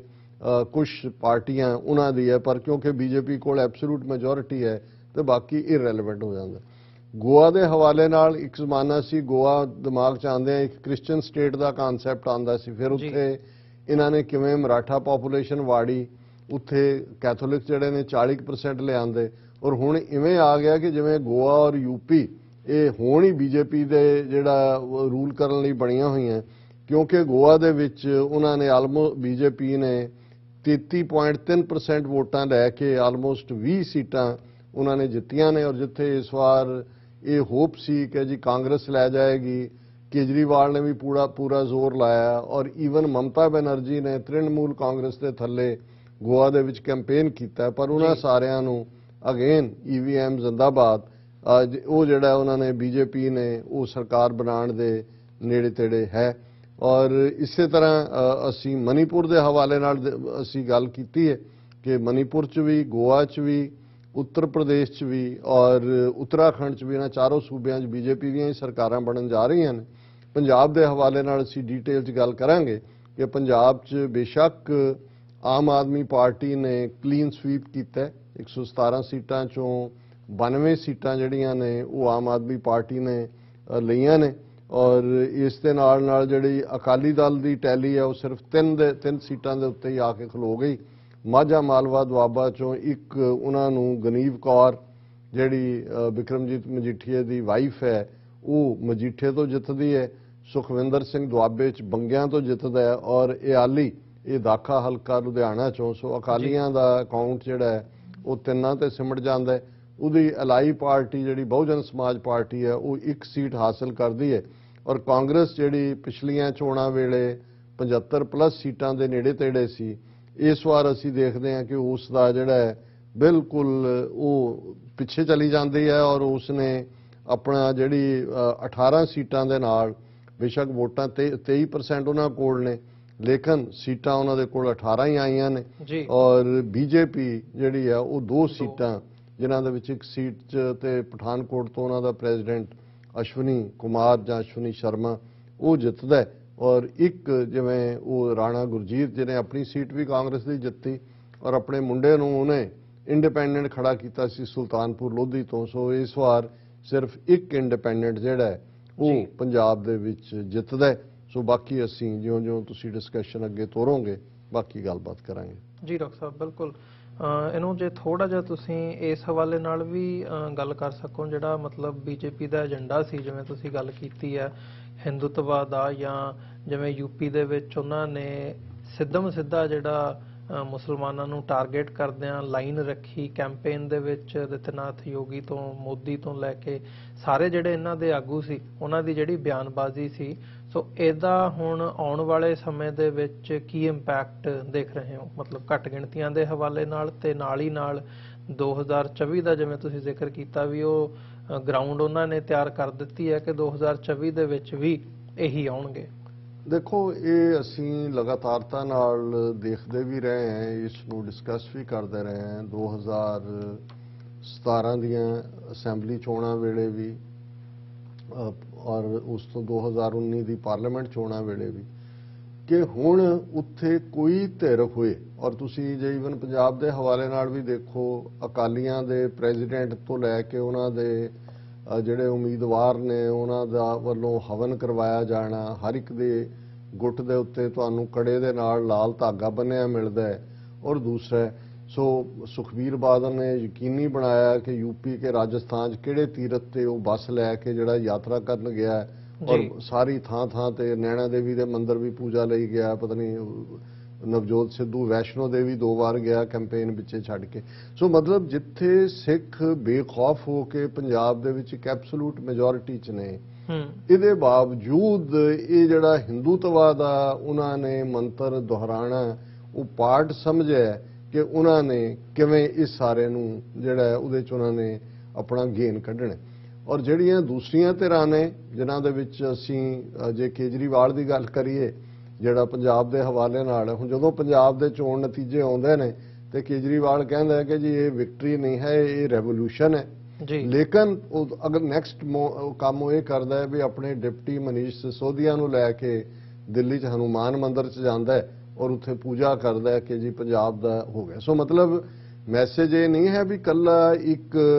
ਸੋ ਕਾਲਡ ਨੈਸ਼ਨਲਿਜ਼ਮ ਔਰ ਦੂਸਰਾ ਤੀਸਰਾ ਉਹਦੇ 'ਚ ਤੁਸੀਂ ਕਹੋ ਜੀ ਭਗਵੰਤ ਮਾਨ ਕਹੇ ਜੀ ਫੋਟੋ ਅਸੀਂ ਅੰਬੇਦਕਰ ਦੀ ਲਾਵਾਂਗੇ ਤੇ ਭਗਤ ਸਿੰਘ ਦੀ ਲਾਵਾਂਗੇ। ਸੋ ਇਸ ਤੋਂ ਤੁਸੀਂ ਇਹ ਵੀ ਦੇਖ ਸਕਦੇ ਹੋ ਕਿ ਵੀ ਇੱਕ ਪਾਸੇ ਉਸ ਕਿਸਮ ਦਾ ਨੈਸ਼ਨਲਿਜ਼ਮ, ਉਹਦੀ ਜਸਟੀਫਿਕੇਸ਼ਨ ਕਿ ਜੀ ਭਗਤ ਸਿੰਘ ਨੇ ਦੇਸ਼ ਆਜ਼ਾਦ ਕਰਾਇਆ, ਬਾਬਾ ਸਾਹਿਬ ਨੇ ਸੰਵਿਧਾਨ ਦੇ ਕੇ ਦੇਸ਼ ਨੂੰ ਜਿਹੜਾ ਉਹ ਹੱਕ ਦਿਵਾਏ ਸਾਨੂੰ। ਸੋ ਮਤਲਬ ਇਹ ਹੈ ਵੀ ਉਸ ਸਾਰੇ ਦੇ ਨਾਇਕ ਵੀ ਬਦਲ ਗਏ, ਉਸ ਸਾਰੇ ਦਾ ਨੈਰੇਟਿਵ ਵੀ ਬਦਲ ਗਿਆ। ਔਰ ਅੱਜ ਉੱਥੇ ਕੌਣ 1 ਬਿਲੀਅਨ 400 ਮਿਲੀਅਨ ਲੋਕਾਂ 'ਚੋਂ ਖਲੋ ਕੇ ਕਿਹੜਾ ਬੰਦਾ ਉੱਥੇ ਕਦੇ ਇਹ ਕਹਿ ਸਕੇਗਾ ਕਿ ਮੈਂ ਸਾਵਰਕਰ ਨਾਲ ਸਹਿਮਤ ਨਹੀਂ ਹੈ, ਮੈਂ ਗੋਡਸੇ ਨਾਲ ਸਹਿਮਤ ਨਹੀਂ ਹੈ, ਜਾਂ ਮੈਂ ਫॉर दैट ਰੀਜ਼ਨ ਇਹਨਾਂ ਦੀ ਇਸ ਨੀਤੀ ਨਾਲ ਸਹਿਮਤ। ਉਹ ਕਾਂਗਰਸ ਔਰ ਹਰ ਇੱਕ ਨੇ ਯਕੀਨੀ ਬਣਾਇਆ ਮੰਦਰ ਮੰਦਰ ਮੰਦਰ, ਬਨਾਰਸ ਦਾ ਕੋਰੀਡੋਰ ਜਿਹੜਾ ਉਹਨਾਂ ਨੇ ਕਿਹਾ ਜੀ 100 ਤੋਂ ਜ਼ਿਆਦਾ ਕੇ ਪਤਾ ਨਹੀਂ ਕਈਆਂ ਨੇ ਤਾਂ ਹਜ਼ਾਰਾਂ 'ਚ ਮੰਦਰ ਢਾਹ ਕੇ ਉਹ ਕੋਰੀਡੋਰ ਬਣਾਇਆ। ਅਭਿਲੇਖ ਯਾਦਵ ਜਿਹੜਾ ਉੱਥੇ ਯਾਤਰਾ ਦੇ ਲਈ ਜਾਂਦਾ ਹੈ ਦੱਸਣ ਦੇ ਲਈ ਕਿ ਵੀ ਮੈਂ ਪੂਰਾ। ਸੋ ਇਹੀ ਹਾਲ ਜਿਹੜਾ ਬਾਕੀ ਧਿਰਾਂ ਦਾ ਵੀ ਜਿੱਥੇ ਜਿੱਥੇ ਵੀ ਅਸੀਂ ਦੇਖਦੇ ਹਾਂ ਕਿ already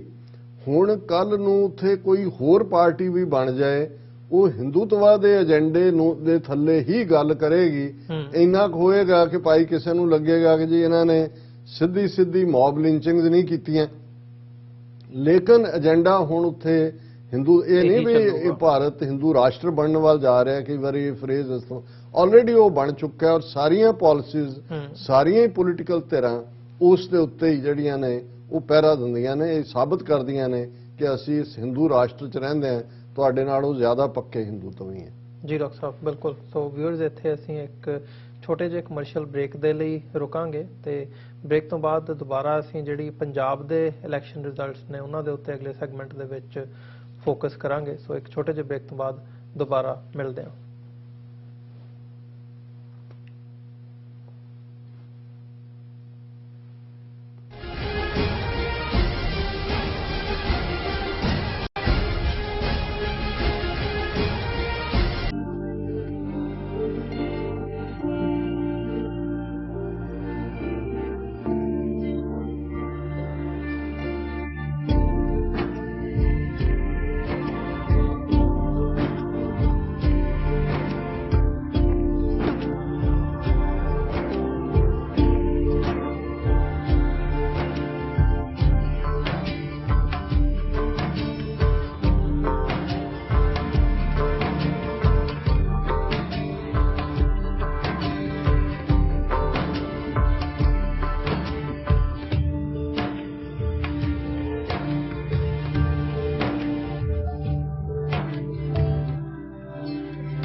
Jackson Hewitt tax company ਅਮਰੀਕਾ ਦੀ ਸਭ ਤੋਂ ਭਰੋਸੇਯੋਗ ਅਤੇ ਤੇਜ਼ੀ ਨਾਲ ਅੱਗੇ ਵਧਣ ਵਾਲੀ ਕੰਪਨੀ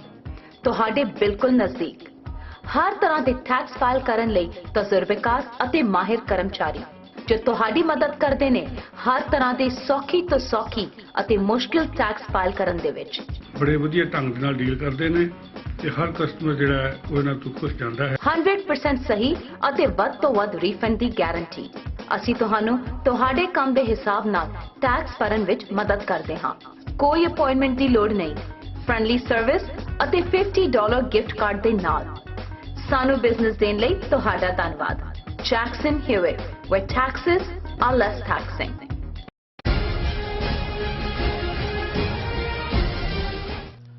ਵਿਊਅਰਸ ਬ੍ਰੇਕ ਤੋਂ ਤੁਹਾਡਾ ਸਾਰਿਆਂ ਦਾ ਸਵਾਗਤ ਹੈ। ਗੱਲਬਾਤ ਨੂੰ ਅੱਗੇ ਤੋਰਦੇ ਹਾਂ। ਡਾਕਟਰ ਸਾਹਿਬ ਹੁਣ ਗੱਲ ਕਰੀਏ ਪੰਜਾਬ ਦੀ। ਜੀ, ਪੰਜਾਬ ਦੇ ਵਿੱਚ ਮਤਲਬ ਸਾਰੀਆਂ ਪਾਰਟੀਆਂ, ਹੁਣ ਆਮ ਆਦਮੀ ਪਾਰਟੀ ਇੰਨੀਆਂ ਸੀਟਾਂ ਲੈ ਗਈ ਹੈ ਵੀ ਸਾਰੇ ਹੀ ਜਿਹੜੇ ਵੱਡੇ ਨਾਂ ਸੀ ਉਹ ਥੱਲੇ ਡਿੱਗ ਪਏ ਆ। ਵੱਡੇ ਬਾਦਲ, ਛੋਟੇ ਬਾਦਲ, ਮਜੀਠੀਆ ਸਾਹਿਬ, ਨਵਜੋਤ ਸਿੰਘ ਸਿੱਧੂ, ਚਰਨਜੀਤ ਸਿੰਘ ਚੰਨੀ ਦੋਵੇਂ ਸੀਟਾਂ ਤੋਂ ਜਿਹੜੇ ਆ ਹਾਰ ਗਏ ਆ। ਰਜਿੰਦਰ ਕੌਰ ਭੱਠਲ, ਮਤਲਬ ਜਿੰਨੇ ਵੀ ਤੁਸੀਂ ਪੰਜਾਬ ਦੀ ਪੋਲਿਟਿਕਸ ਦੇ ਵਿੱਚ ਐਸਟੈਬਲਿਸ਼ਡ ਨੇਮਸ ਨੇ ਉਹ ਦੇਖਦੇ ਹੋ ਉਹ ਕਿਤੇ ਵੀ ਨਜ਼ਰ ਨਹੀਂ ਆਉਂਦੇ ਹੈਗੇ। ਸੋ ਸਾਰੇ ਜਿਹੜਾ ਆਮ ਆਦਮੀ ਪਾਰਟੀ ਦੇ ਉਹਦੇ 'ਚ ਖਾਤੇ ਦੇ ਵਿੱਚ ਜਾ ਡਿੱਗਾ ਆ। ਸੋ ਤੁਸੀਂ ਵੀ ਜ਼ਿਕਰ ਕੀਤਾ ਜਿਵੇਂ ਅਰਵਿੰਦ ਕੇਜਰੀਵਾਲ ਹੋਰਾਂ ਦੀ ਸਟੇਟਮੈਂਟ ਵੀ ਹੈ ਕਿ ਇਹ ਇੱਕ ਰੈਵੋਲੂਸ਼ਨ ਹੈ। ਹੁਣ ਇੱਕ ਪਾਸੇ ਉਹਨਾਂ ਦੀ ਸਟੇਟਮੈਂਟ ਪਿਛਲੀਆਂ ਚੋਣਾਂ ਦੇ ਵਿੱਚ ਇਹਨੂੰ ਪੰਜਾਬ ਦੇ ਲੋਕਾਂ ਨੇ ਉਵੇਂ ਪਰਸੀਵ ਵੀ ਕੀਤਾ, ਦੇਖਿਆ ਵੀ ਡਾਇਸਪੋਰਾ ਦੀ ਸਪੋਰਟ ਦੀ ਗੱਲ ਹੁੰਦੀ ਹੈ, ਪੈਸਿਆਂ ਤੋਂ ਲੈ ਕੇ ਕਿਵੇਂ ਉਹਦੇ ਵਿੱਚ ਸ਼ਮੂਲੀਅਤ ਕੀਤੀ ਸੀ। ਇਸ ਵਾਰੀ ਡਾਇਸਪੋਰਾ ਵੱਲੋਂ ਤੇ ਨਹੀਂ ਉਹ ਚੀਜ਼ ਨਜ਼ਰ ਆਈ, ਪਰ ਗਰਾਊਂਡ ਦੇ ਵਿੱਚ ਜਿਹੜੀ ਇਹ ਸਾਰਾ ਚੋਣਾਂ ਦਾ ਵਰਤਾਰਾ ਵਾਪਰਿਆ, ਇੱਕ ਸਾਇਲੈਂਟ ਵੋਟ ਬੈਂਕ ਇਹ ਕਿਹਾ ਗਿਆ ਜੀ ਉੱਧਰ ਜਾ ਕੇ ਭੁਗਤਿਆ ਆ। ਹੁਣ ਉਸ ਪਾਰਟ ਨੂੰ ਕਿਵੇਂ ਦੇਖਦੇ ਹੋ ਤੁਸੀਂ? ਇੱਕ ਪਾਸੇ ਉਹ ਰੈਵੋਲੂਸ਼ਨ ਦੀ ਗੱਲ ਕਰ ਰਹੇ ਆ, ਚੇਂਜ ਲਿਆਉਣ ਦੀ ਗੱਲ ਕਰ ਰਹੇ ਆ, ਦਿੱਲੀ ਮਾਡਲ ਨੂੰ ਪੰਜਾਬ ਦੇ ਵਿੱਚ ਇੰਪਲੀਮੈਂਟ ਕਰਨ ਦੀ ਗੱਲ ਕਰ ਰਹੇ ਆ। ਉੱਥੇ ਦੂਜੇ ਪਾਸੇ ਜਦੋਂ ਸਿੱਖ ਨਜ਼ਰੀਏ ਤੋਂ ਦੇਖਦੇ ਆ ਜਾਂ ਦੇਖਿਆ ਜਾਂਦਾ ਤੇ ਸਿੱਖ ਚਿੰਤਕਾਂ ਵੱਲੋਂ ਇਹ ਸਿੱਧੇ ਤੌਰ ਦੇ ਉੱਤੇ ਪਿਛਲੇ ਇਹਨਾਂ ਸਾਰੇ 2-3 ਮਹੀਨਿਆਂ ਦੇ ਵਿੱਚ ਲਾਈਨ ਲਈ ਗਈ ਹੈ ਕਿ ਨਹੀਂ, ਇਹ RSS ਦਾ ਹੀ ਇੱਕ ਆਊਟਫਿਟ ਹੈ ਜਿਹੜਾ ਪੰਜਾਬ ਦੇ ਵਿੱਚ ਸਾਹਮਣੇ ਆਇਆ ਤੇ ਆ ਰਿਹਾ ਹੈ, ਤੇ ਜੇ ਇਹਨਾਂ ਦੀ ਸਰਕਾਰ ਬਣਦੀ ਹੈ ਇਹ ਸਿੱਖਾਂ ਦੇ ਲਈ, ਸਿੱਖੀ ਦੇ ਲਈ ਤੇ ਪੰਜਾਬ ਦੇ ਲਈ ਘਾਤਕ ਹੋਵੇਗਾ। ਸੋ ਇਹ ਦੋ ਜਿਹੜੇ ਨੈਰੇਟਿਵ ਨੇ ਇਹਨਾਂ ਨੂੰ ਸਾਹਮਣੇ ਰੱਖ ਕੇ ਕਿਵੇਂ ਦੇਖਦੇ ਹੋ? ਦੇਖੋ, ਸਭ ਤੋਂ ਪਹਿਲਾਂ ਤਾਂ ਹੁਣ ਅੱਗੋਂ ਜਿਹੜੀ ਡਿਸਕਸ਼ਨ ਹੈ ਉਹਦੇ 'ਚ ਮੈਂ EVM ਫੈਕਟਰ ਪਹਿਲੇ ਸੈਗਮੈਂਟ 'ਚ ਡਿਸਕਸ ਕਰ ਲਿਆ। ਹੁਣ ਮੈਂ ਉਹਦਾ ਜ਼ਿਕਰ ਨਹੀਂ ਕਰਾਂਗਾ ਕਿ ਭਾਈ ਉਹਨੂੰ ਕਿਵੇਂ ਕੈਲੀਬ੍ਰੇਟ ਕੀਤਾ ਗਿਆ ਹੋਏਗਾ ਤੇ ਕਿੰਨੇ % ਜਿਹੜਾ ਹੈ ਉਹ ਚੇਂਜ ਦੇ ਲਈ ਉਹਨਾਂ ਨੇ ਉਸ ਨੂੰ ਵਰਤਿਆ ਹੋਏਗਾ। ਹੁਣ ਅਸੀਂ ਓਪਨ ਡਿਸਕਸ਼ਨ 'ਚ ਪੰਜਾਬ ਦੇ ਹਵਾਲੇ ਨਾਲ ਦੇਖੀਏ। ਦੇਖੋ, ਪੰਜਾਬੀ ਸੁਭਾਅ ਨੂੰ ਜਾਂ ਪੰਜਾਬੀ ਤਹਿਜ਼ੀਬ ਨੂੰ ਜੇ ਅਸੀਂ ਸਮਝਣਾ ਹੋਏ ਤੇ ਇੱਕ ਪਾਰਟ ਜਿਹੜਾ ਸਾਡਾ ਹਮੇਸ਼ਾ ਹੀ, ਕਿਉਂਕਿ ਅਸੀਂ ਐਮੋਸ਼ਨਲ ਲੋਕ ਹਾਂ, ਭਾਵੁਕਤਾ ਡਿਸੀਜਨ ਮੇਕਿੰਗ ਸਾਡੇ ਮਾਮਲੇ 'ਚ ਮੇਜਰ ਰੋਲ ਪਲੇ ਕਰਦੀ ਹੈ। ਇਸ ਲਈ ਬਹੁਤ ਵਾਰ ਅਸੀਂ ਹਿਸਟਰੀ 'ਚ ਗਲਤ ਫੈਸਲੇ ਲਏ ਨੇ, ਕਿਉਂਕਿ ਜਿਹੜੀਆਂ ਪੜ੍ਹੀਆਂ ਲਿਖੀਆਂ ਕੌਮਾਂ ਜਿਹੜੀਆਂ, ਖਾਸ ਤੌਰ ਜੇ ਅਸੀਂ ਬੰਗਾਲੀਆਂ ਦੇ ਹਵਾਲੇ ਨਾਲ ਗੱਲ ਕਰੀਏ ਜਾਂ ਦੂਸਰੇ ਜਿਨ੍ਹਾਂ ਦੇ ਵਿੱਚ ਪੜ੍ਹਾਈ ਲਿਖਾਈ ਹੁੰਦੀ ਹੈ, ਐਨਾਲਿਟੀਕਲ ਮਾਈਂਡਸੈਟ ਹੁੰਦਾ ਹੈ, ਉਹ ਕਦੇ ਵੀ ਭੁੱਲਦੇ ਨਹੀਂ ਨੇ। ਹੁਣ ਜੇ ਮੈਂ ਇੱਕ ਸਿੰਪਲ ਉਦਾਹਰਣ ਤੋਂ ਗੱਲ ਕਰਾਂ ਕਿ ਵੀ ਸਿਧਾਰਥ ਸ਼ੰਕਰ ਰੇ ਬੰਗਾਲ ਦਾ, ਪੱਛਮੀ ਬੰਗਾਲ ਦਾ ਚੀਫ ਮਿਨਿਸਟਰ ਸੀ 1960ਵਿਆਂ ਦੇ ਵਿੱਚ ਜੀ, ਜਦੋਂ ਕਿ ਨਕਸਲੀ ਮੂਵਮੈਂਟ ਬੰਗਾਲ ਦੇ ਵਿੱਚ ਖੜੀ ਹੋਈ ਔਰ ਇਹ ਝੂਠੇ ਪੁਲਿਸ ਮੁਕਾਬਲਿਆਂ 'ਚ ਬੰਗਾਲੀ ਮੁੰਡਿਆਂ ਨੂੰ ਚੁੱਕ ਕੇ ਮਾਰਨਾ, ਕਿਉਂਕਿ ਇਹ ਉਹੀ ਪੀਰੀਅਡ ਸੀ ਕਾਨੂੰ ਸਾਨਿਆਲ, ਚਾਰੂ ਮਜਮੂਦਾਰ ਔਰ ਇਹ ਸਾਰੀ ਮੂਵਮੈਂਟ, ਔਰ ਸੈਂਕੜਿਆਂ ਨਹੀਂ ਹਜ਼ਾਰਾਂ ਦੀ ਗਿਣਤੀ ਦੇ ਵਿੱਚ ਝੂਠੇ ਪੁਲਿਸ ਮੁਕਾਬਲੇ ਹੋਏ। ਔਰ ਇਹਦੇ 'ਚ ਕੋਈ ਸ਼ੱਕ ਨਹੀਂ ਕਿ ਇੰਦਰਾ ਗਾਂਧੀ ਜਦੋਂ ਆਈ ਉਹਨੇ ਵੀ ਖੁੱਲ੍ਹੀ ਛੁੱਟੀ ਦਿੱਤੀ ਹੋਈ ਸੀ। ਮੂਵਮੈਂਟ ਨਕਸਲਾਈਟ ਜਿਹੜੀ ਹੈ ਉੱਥੋਂ ਖਤਮ ਕਰ ਦਿੱਤੀ ਗਈ, ਲੇਕਿਨ ਉਹਦੇ ਨਾਲ ਕਾਂਗਰਸ ਦਾ ਵੀ ਫਿਊਚਰ ਫੋਰਐਵਰ ਉੱਥੋਂ ਖਤਮ ਹੋ ਗਿਆ। ਸਿਧਾਰਥ ਸ਼ੰਕਰ ਰੇ ਕਾਂਗਰਸ ਦਾ ਅਖੀਰਲਾ ਚੀਫ ਮਿਨਿਸਟਰ ਬੰਗਾਲ ਦੇ ਵਿੱਚ ਰਿਹਾ। 50 ਸਾਲ ਬੀਤ ਗਏ ਨੇ ਔਰ ਮੈਨੂੰ ਯਾਦ ਹੈ ਕਿ ਜਦੋਂ ਸਿਧਾਰਥ ਸ਼ੰਕਰ ਰੇ ਨੂੰ ਪੰਜਾਬ ਦਾ ਗਵਰਨਰ ਲਾਇਆ ਗਿਆ 1990ਵਿਆਂ ਦੇ ਵਿੱਚ, ਉਹੀ ਪੈਟਰਨ ਉਹਨੇ ਪੰਜਾਬ 'ਚ ਵੀ ਸਿੱਖ ਮੁੰਡਿਆਂ ਦਾ ਕੀਤਾ ਔਰ ਉਹ PGI ਚੰਡੀਗੜ੍ਹ 'ਚ ਕਿਸੇ ਫੰਕਸ਼ਨ 'ਚ ਆਇਆ ਔਰ ਬੰਗਾਲੀ ਮੁੰਡੇ ਕੁੜੀਆਂ ਜਿਹੜੇ ਡਾਕਟਰ ਸੀ ਕੁਛ, ਉਹ ਉੱਥੋਂ ਉੱਠ ਕੇ ਚਲੇ ਗਏ। ਉਹਨਾਂ ਨੇ ਕਿਹਾ ਵੀ ਨਹੀਂ, ਇਹਨੇ ਸਾਡੇ ਬੱਚੇ ਮਾਰੇ ਹੋਏ ਨੇ, ਕਿਲਰ ਹੈ, ਇਹਨੂੰ ਅਸੀਂ। ਸੋ ਮੈਂ ਇਹ ਇੱਕ ਫਰਕ ਦੀ ਗੱਲ ਕਰ ਰਿਹਾ ਕਿ ਵੀ 50 ਸਾਲ ਬੀਤਣ ਬਾਅਦ ਵੀ ਕਾਂਗਰਸ ਉੱਥੇ ਇਰਰੈਲੇਵੈਂਟ ਕਿ 1-2 ਸੀਟਾਂ ਤੇ ਹੀ ਆ ਗਏ। ਉਸ ਤੋਂ ਬਾਅਦ ਭਾਵੇਂ CPI ਐਮ ਰਹੀ, ਜੋਤੀ ਬਾਸੂ ਰਿਹਾ, ਹੁਣ ਮਮਤਾ ਬੈਨਰਜੀ ਹੈ। ਲੇਕਿਨ ਜੇ ਤੁਸੀਂ ਪੰਜਾਬ ਦੇ ਵਿੱਚ ਦੇਖੋ ਕਿ ਜਿਹੜੀ ਕਾਂਗਰਸ ਹਮਲਾਵਰ ਹੈ, ਸਿੱਖਾਂ ਦੇ ਖਿਲਾਫ ਟੋਟਲ ਵਾਰ ਡਿਕਲੇਅਰ ਕੀਤੀ ਜਾਂਦੀ, ਜੂਨ 84 ਨਵੰਬਰ 84 ਇਸ ਹੱਦ ਤੱਕ ਜ਼ੁਲਮਾਂ ਦੀ ਲਾਈਨ ਹੁੰਦੀ ਹੈ, ਔਰ ਉਹਨੂੰ ਕਾਂਗਰਸ ਨੂੰ 1992 ਬਾਰੇ ਤਾਂ ਕਿਹਾ ਜਾ ਸਕਦਾ ਹੈ ਜੀ ਕਿ ਪੰਥਕ ਧਿਰਾਂ ਨੇ ਜਿਹੜਾ ਉਹ ਬਾਈਕਾਟ ਕੀਤਾ ਜਾਂ ਕਰਵਾਇਆ, ਔਰ ਇਹ ਜਿਹੜਾ ਸੀ ਬੇਅੰਤੇ ਦੀ ਸਰਕਾਰ ਬਣੀ, ਉਹਨੇ ਮੁੰਡੇ ਮਾਰੇ। ਹੁਣ 84 ਵੇਲੇ ਵੀ ਕਾਂਗਰਸ ਜ਼ੁਲਮ ਕਰਦੀ ਹੈ। 1992 ਤੋਂ 1994 ਤੱਕ 50,000 ਤੋਂ ਜ਼ਿਆਦਾ ਸਿੱਖ ਨੌਜਵਾਨ ਮਾਰ ਦਿੱਤੇ ਜਾਂਦੇ ਨੇ, ਔਰ ਉਹੀ ਪੰਜਾਬ ਦੇ ਲੋਕ ਜਿਹੜੇ ਨੇ 2003 ਦੇ ਵਿੱਚ ਅਮਰਿੰਦਰ ਸਿੰਘ ਨੂੰ ਚੀਫ ਮਿਨਿਸਟਰ ਬਣਾਉਂਦੇ ਨੇ ਕਾਂਗਰਸ ਦੇ ਥੱਲੇ। ਉਹਦੇ 5 ਸਾਲ ਦੇ ਪੀਰੀਅਡ ਤੋਂ ਬਾਅਦ ਅਸੀਂ ਦੇਖਦੇ ਹਾਂ ਕਿ 10 ਸਾਲ ਫਿਰ ਉਹੀ ਬਾਦਲ ਟੱਬਰ ਜਿਹਨਾਂ ਦਾ ਜੂਨ 84 ਚ ਕੀ ਰੋਲ ਰਿਹਾ ਔਰ ਕਿਵੇਂ ਉਹਨਾਂ ਨੇ ਅਕਾਲੀ ਦਲ ਜਿਹੜੀ 100 ਸਾਲ ਪਹਿਲਾਂ ਦੀ ਇੱਕ ਰੈਵੋਲੂਸ਼ਨਰੀ ਪਾਰਟੀ ਸੀ, ਭਾਰਤ ਦੀਆਂ ਸਭ ਤੋਂ ਪੁਰਾਣੀਆਂ ਪਾਰਟੀਆਂ ਚੋਂ ਕਾਂਗਰਸ 1885 ਚ, ਅਕਾਲੀ ਦਲ 1920 ਚ ਹੈ, ਉਹਨੂੰ ਪਾਵਰ ਚ ਲਿਆਂਦਾ ਜਾਂਦਾ। ਫਿਰ ਇੱਥੇ ਹੀ ਨਹੀਂ, ਜਿਹਨੂੰ ਤੁਸੀਂ ਇੱਕ ਵਾਰ ਨਹੀਂ ਕਈ ਵਾਰ ਅਜਮਾਇਆ, ਅਸੀਂ 2017 ਚ ਦੇਖਦੇ ਹਾਂ ਕਿ ਉਹੀ ਅਮਰਿੰਦਰ ਸਿੰਘ ਦੇ ਥੱਲੇ ਕਾਂਗਰਸ ਫਿਰ 75 ਸੀਟਾਂ ਦੇ ਨਾਲ ਆ ਜਾਂਦੀ ਹੈ। ਹੁਣ ਇਸ ਨੂੰ ਇੱਕ ਤਾਂ ਇਹ ਗੱਲ ਸਾਨੂੰ ਸਮਝਣੀ ਹੋਏਗੀ ਕਿ ਪੰਜਾਬ 1984 ਤੋਂ ਬਾਅਦ ਖਾਸ ਕਰਕੇ ਫੁੱਲੀ ਇੰਡੀਅਨ ਏਜੰਸੀਆਂ ਦੇ ਕੰਟਰੋਲ 'ਚ ਹੁੰਦਾ ਹੈ। ਉੱਥੇ ਕਿਹਨੂੰ ਉਭਾਰਨਾ, ਕਿਹਨੂੰ ਲੀਡਰ ਐਸਟੈਬਲਿਸ਼ ਕਰਨਾ, ਕਿਉਂਕਿ ਇਹਦੇ ਨਾਲ ਜੇ ਤੁਸੀਂ ਚੋਣ ਪ੍ਰਕਿਰਿਆ ਦੇ ਨਾਲ ਵਰਤਾਰਾ ਦੇਖੋਗੇ, ਸ਼੍ਰੋਮਣੀ ਕਮੇਟੀ, ਹੁਣ ਸ਼੍ਰੋਮਣੀ ਗੁਰਦੁਆਰਾ ਪ੍ਰਬੰਧਕ ਕਮੇਟੀ ਲੀਗਲ ਬਾਡੀ ਹੈ ਜਿਹਦੇ ਕਨਸਟੀਟਿਊਸ਼ਨ 'ਚ ਹੈ ਕਿ 4 ਸਾਲ ਬਾਅਦ ਚੋਣਾਂ ਮਸਟ ਨੇ। ਇਹ 1925 ਦੇ ਵਿੱਚ ਗੁਰਦੁਆਰਾ ਐਕਟ ਦੇ ਮੁਤਾਬਕ ਹੈ। ਹੁਣ ਤੁਸੀਂ ਦੇਖੋ ਕਿ 1977 ਦੇ ਵਿੱਚ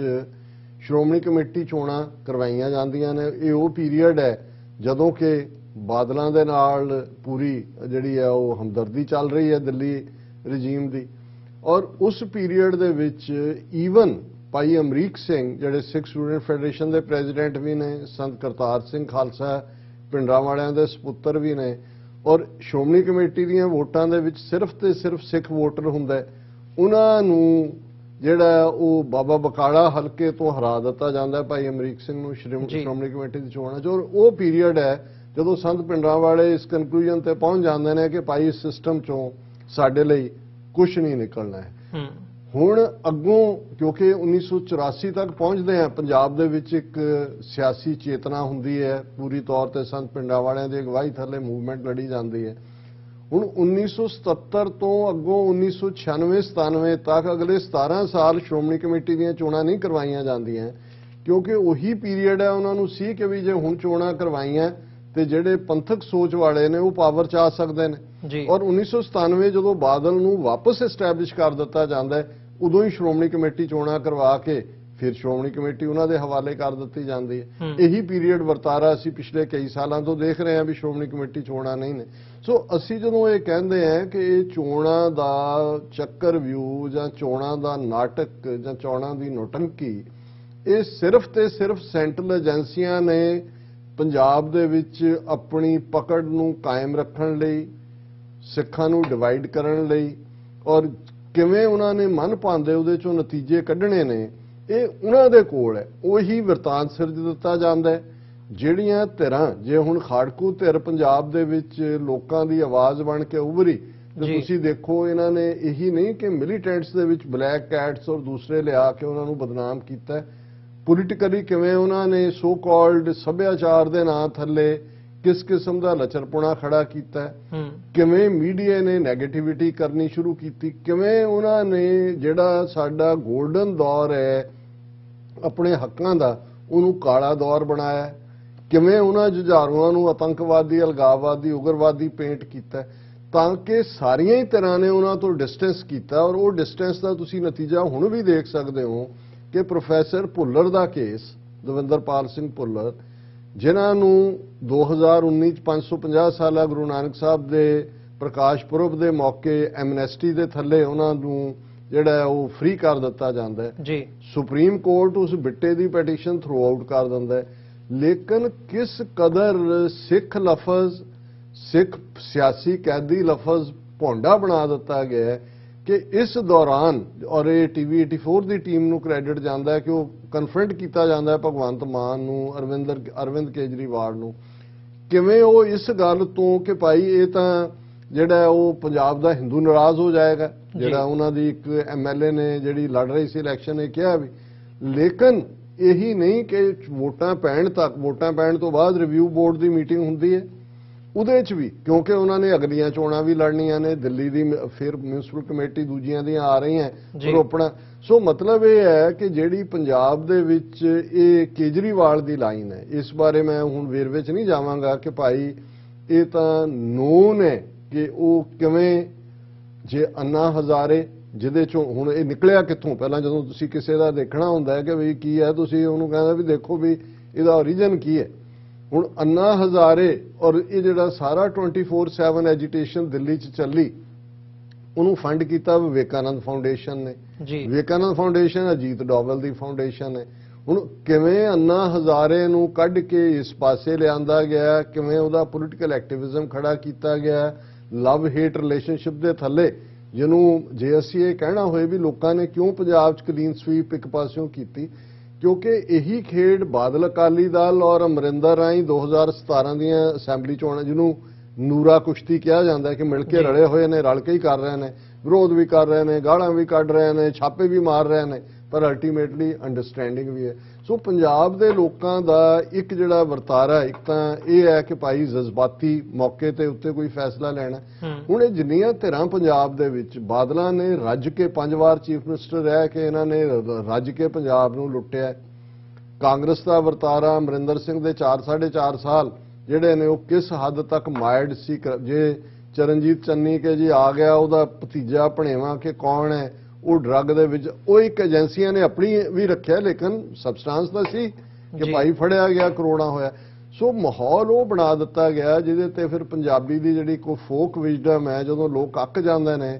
ਫਿਰ ਕਹਿੰਦੇ ਨੇ ਕਿ ਭਾਈ ਜੋ ਭਾਵੇਂ ਕੋਈ ਆ ਜਾਏ, ਕਾਲਾ ਚੋਰ ਆ ਜਾਏ, ਇਹਨਾਂ ਨੂੰ ਨਹੀਂ ਜਿਹੜਾ ਅਸੀਂ ਓਨ ਕਰਨਾ। ਹੁਣ ਜਦੋਂ ਅਸੀਂ ਕਾਲਾ ਚੋਰ ਲਫ਼ਜ਼ ਕਹਿੰਦੇ ਹਾਂ ਤੇ ਹੁਣ ਵਾਕਿਆ ਹੀ ਫਿਰ ਉਹ ਕਾਲਾ ਚੋਰ ਲੈ ਆਏ, ਉਹ ਹੈ ਵੀ ਕਾਲਾ। ਜਦੋਂ ਚੰਨੀ ਨੇ ਇੱਕ ਵਾਰ ਕਿਹਾ ਸੀ ਵੀ ਅਸੀਂ ਇਹ ਲੁੱਟਣ ਨਹੀਂ ਦੇਣਾ ਬਾਹਰਲਿਆਂ ਨੂੰ, ਤਾਂ ਉਹਨੇ ਕਿਹਾ ਜੇ ਮੈਨੂੰ ਕਾਲਾ ਕਹਿ ਦਿੱਤਾ। ਹਾਲਾਂ ਹੁੰਦਾ ਇਹ ਹੈ ਕਿ ਭਾਈ ਕਾਲਾ ਹਨੇਰੇ ਦੇ ਵਿੱਚ ਲੁਕਿਆ ਹੋ, ਜਿਹੜਾ ਗੋਰਾ ਚੋਰ ਹੋਏਗਾ ਉਹਦਾ ਕਿਤੇ ਨਾ ਕਿਤੇ ਉਹਦੀ ਚਮੜੀ ਦਾ ਰੰਗ ਜਿਹੜਾ ਉਹ ਦੱਸ ਦਿੰਦਾ ਵੀ ਚੋਰ ਹੈ।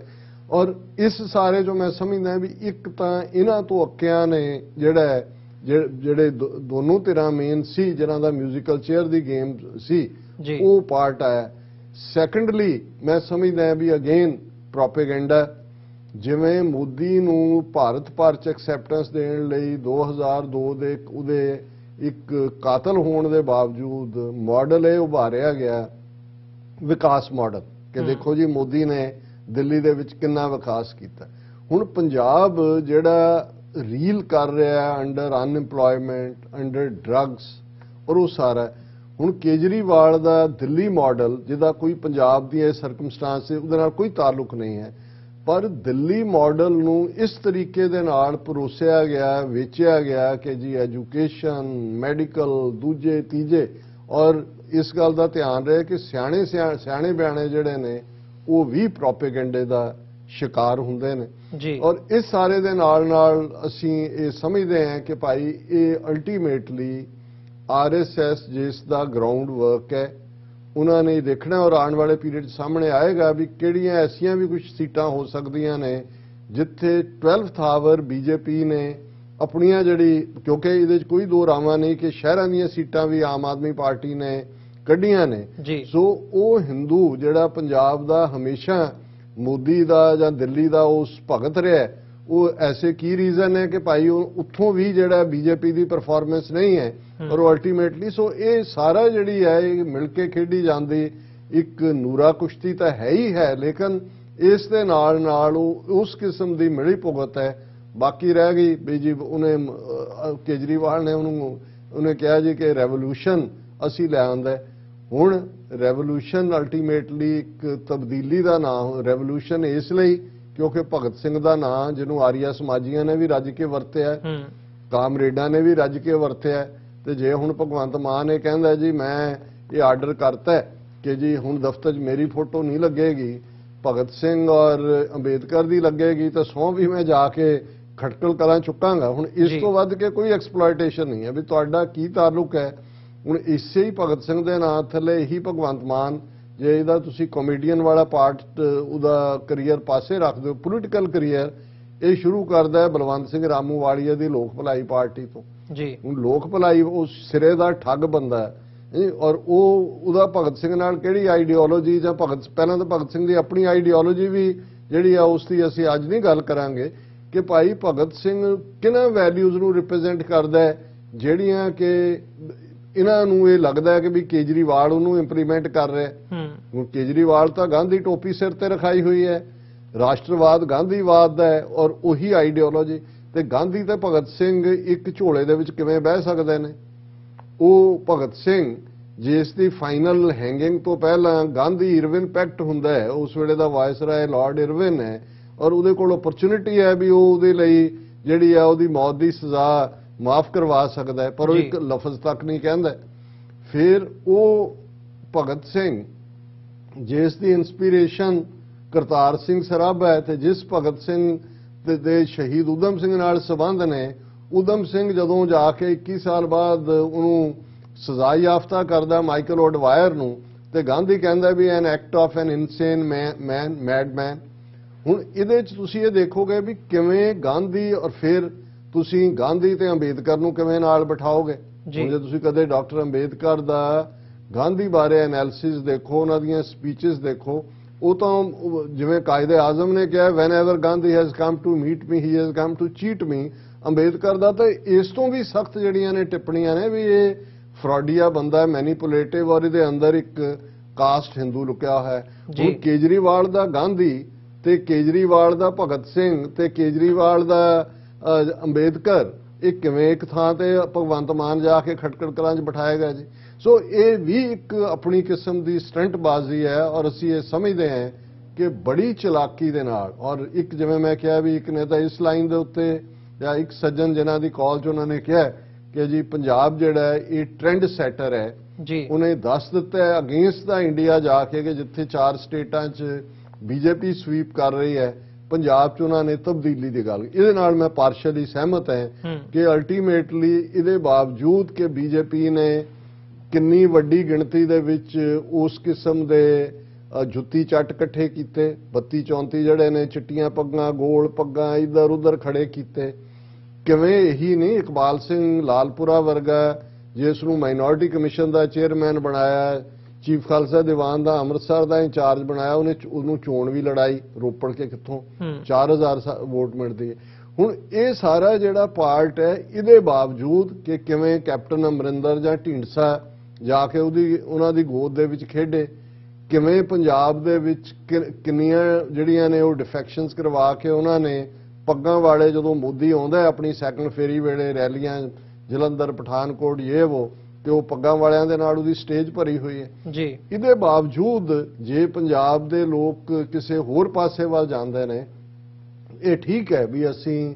ਗੱਲ ਕਰਾਂਗੇ ਕਿ ਭਾਈ ਸਾਡੀਆਂ ਪੰਥਕ ਧਿਰਾਂ ਦਾ ਇਹ ਸਾਰੇ ਪਾਰਟ ਜਾਂ ਇਹਦੇ 'ਚ ਕੀ ਹੈ, ਲੇਕਿਨ ਇਹ ਇੱਕ ਰੈਵੋਲੂਸ਼ਨ ਨਾਂ ਦੀ ਚੀਜ਼ ਜਿਹੜੀ ਹੈ ਇਹ ਨਾ ਸਿਰਫ ਭਗਤ ਸਿੰਘ ਜਾਂ ਉਸ ਕਲਾਸ ਨੂੰ ਜਿਨ੍ਹਾਂ ਨੇ ਹਥਿਆਰਬੰਦ ਤਰੀਕੇ ਨਾਲ ਜਿਹੜਾ ਚੈਲੰਜ ਕੀਤਾ ਵੀ ਉਹ ਇੱਕ ਦਾ ਨਾਂ ਲੈ ਕੇ ਤੁਸੀਂ ਵੋਟਾਂ ਲੈਂਦੇ ਹੋ ਜਾਂ ਆਪਣਾ ਦਸਾਨਾ ਦੱਸਦੇ ਹੋ, ਤੇ ਦੂਸਰੇ ਪਾਸੇ ਉਸੇ ਸਟੇਟ ਦੇ ਖਿਲਾਫ ਜਿਨ੍ਹਾਂ ਨੇ ਆਵਾਜ਼ ਚੁੱਕੀ, ਉਹ ਪ੍ਰੋਫੈਸਰ ਭੁੱਲਰ ਹੋਣ, ਉਹ ਦੂਸਰੀਆਂ ਸ਼ਖਸੀਅਤਾਂ ਹੋਣ, ਉਹਨਾਂ ਦੀ ਦੇ ਬਾਵਜੂਦ ਕਿ ਸਟੇਟ ਜਿਹੜੀ ਹੈ ਉਹਨਾਂ ਦੀ ਰਿਲੀਜ਼ ਕਰਦੀ ਹੈ, ਕੋਰਟਸ ਆਰਡਰ ਕਰਦੇ ਨੇ, ਤੁਸੀਂ ਉਸ ਨੂੰ ਬਲੌਕ ਕਰ ਦਿੰਦੇ ਹੋ। ਤੁਹਾਡਾ ਮੈਸੇਜ ਕੀ ਜਾ ਰਿਹਾ? ਔਰ ਮੈਂ ਇਹ ਕਹਿਣ 'ਚ ਮੈਨੂੰ ਕੋਈ ਗੁਰੇਜ਼ ਨਹੀਂ ਹੈ ਔਰ ਇਹ ਗੱਲ ਦੀਪ ਸਿੱਧੂ ਨੇ ਜਿਹੜੇ ਜ਼ਾਹਰ ਹੈ ਕਿ ਇਹਨਾਂ ਚੋਣਾਂ ਦਾ ਜ਼ਿਕਰ ਹੁੰਦਾ ਉਹਨਾਂ ਦਾ ਜ਼ਿਕਰ ਹੋਏਗਾ ਇਸ ਫਾਈਨਲ ਐਨਾਲਿਸਿਸ ਦੇ ਵਿੱਚ ਵੀ, ਉਹਨਾਂ ਨੇ ਭਗਵੰਤ ਮਾਨ ਬਾਰੇ ਇਹ ਨਹੀਂ ਵੀ ਕਿ ਭਗਵੰਤ ਮਾਨ ਦੇ ਨਿੱਜ ਨਾਲ ਉਹਨਾਂ ਦਾ ਸੀ, ਉਹਨਾਂ ਦਾ ਇਹ ਕਹਿਣਾ ਸੀ ਕਿ ਜੇ ਇਹਦੇ ਹੱਥ ਪਾਵਰ ਆਈ ਤੇ ਇਹ ਬੇਅੰਤੇ ਬੁੱਚੜ ਤੋਂ ਵੀ ਮਾੜਾ ਸਾਬਤ ਹੋਏਗਾ। ਹੁਣ ਇਸ ਦਾ ਹੁਣ ਬੇਅੰਤਾ ਬੁੱਚੜ ਕਿਹਨੇ ਇੰਸਟਾਲ ਕੀਤਾ ਸੀ? ਜ਼ਾਹਰ ਹੈ ਸੈਂਟਰ ਨੇ, ਨਰਸਿਮਹਾ ਰਾਓ, ਖੁੱਲੀ ਛੁੱਟੀ, KP ਗਿੱਲ। ਤੇ ਹੁਣ ਦੇ ਮਾਮਲੇ 'ਚ ਜੇ ਕਿਸੇ ਨੂੰ ਲੱਗਦਾ ਹੈ ਕਿ ਵੀ ਭਗਵੰਤ ਮਾਨ ਚੀਫ ਮਿਨਿਸਟਰ, ਉਹ ਤਾਂ ਹੈ ਹੀ ਅਰਵਿੰਦ ਕੇਜਰੀਵਾਲ ਦੀ ਪ੍ਰੌਕਸੀ ਹੈ।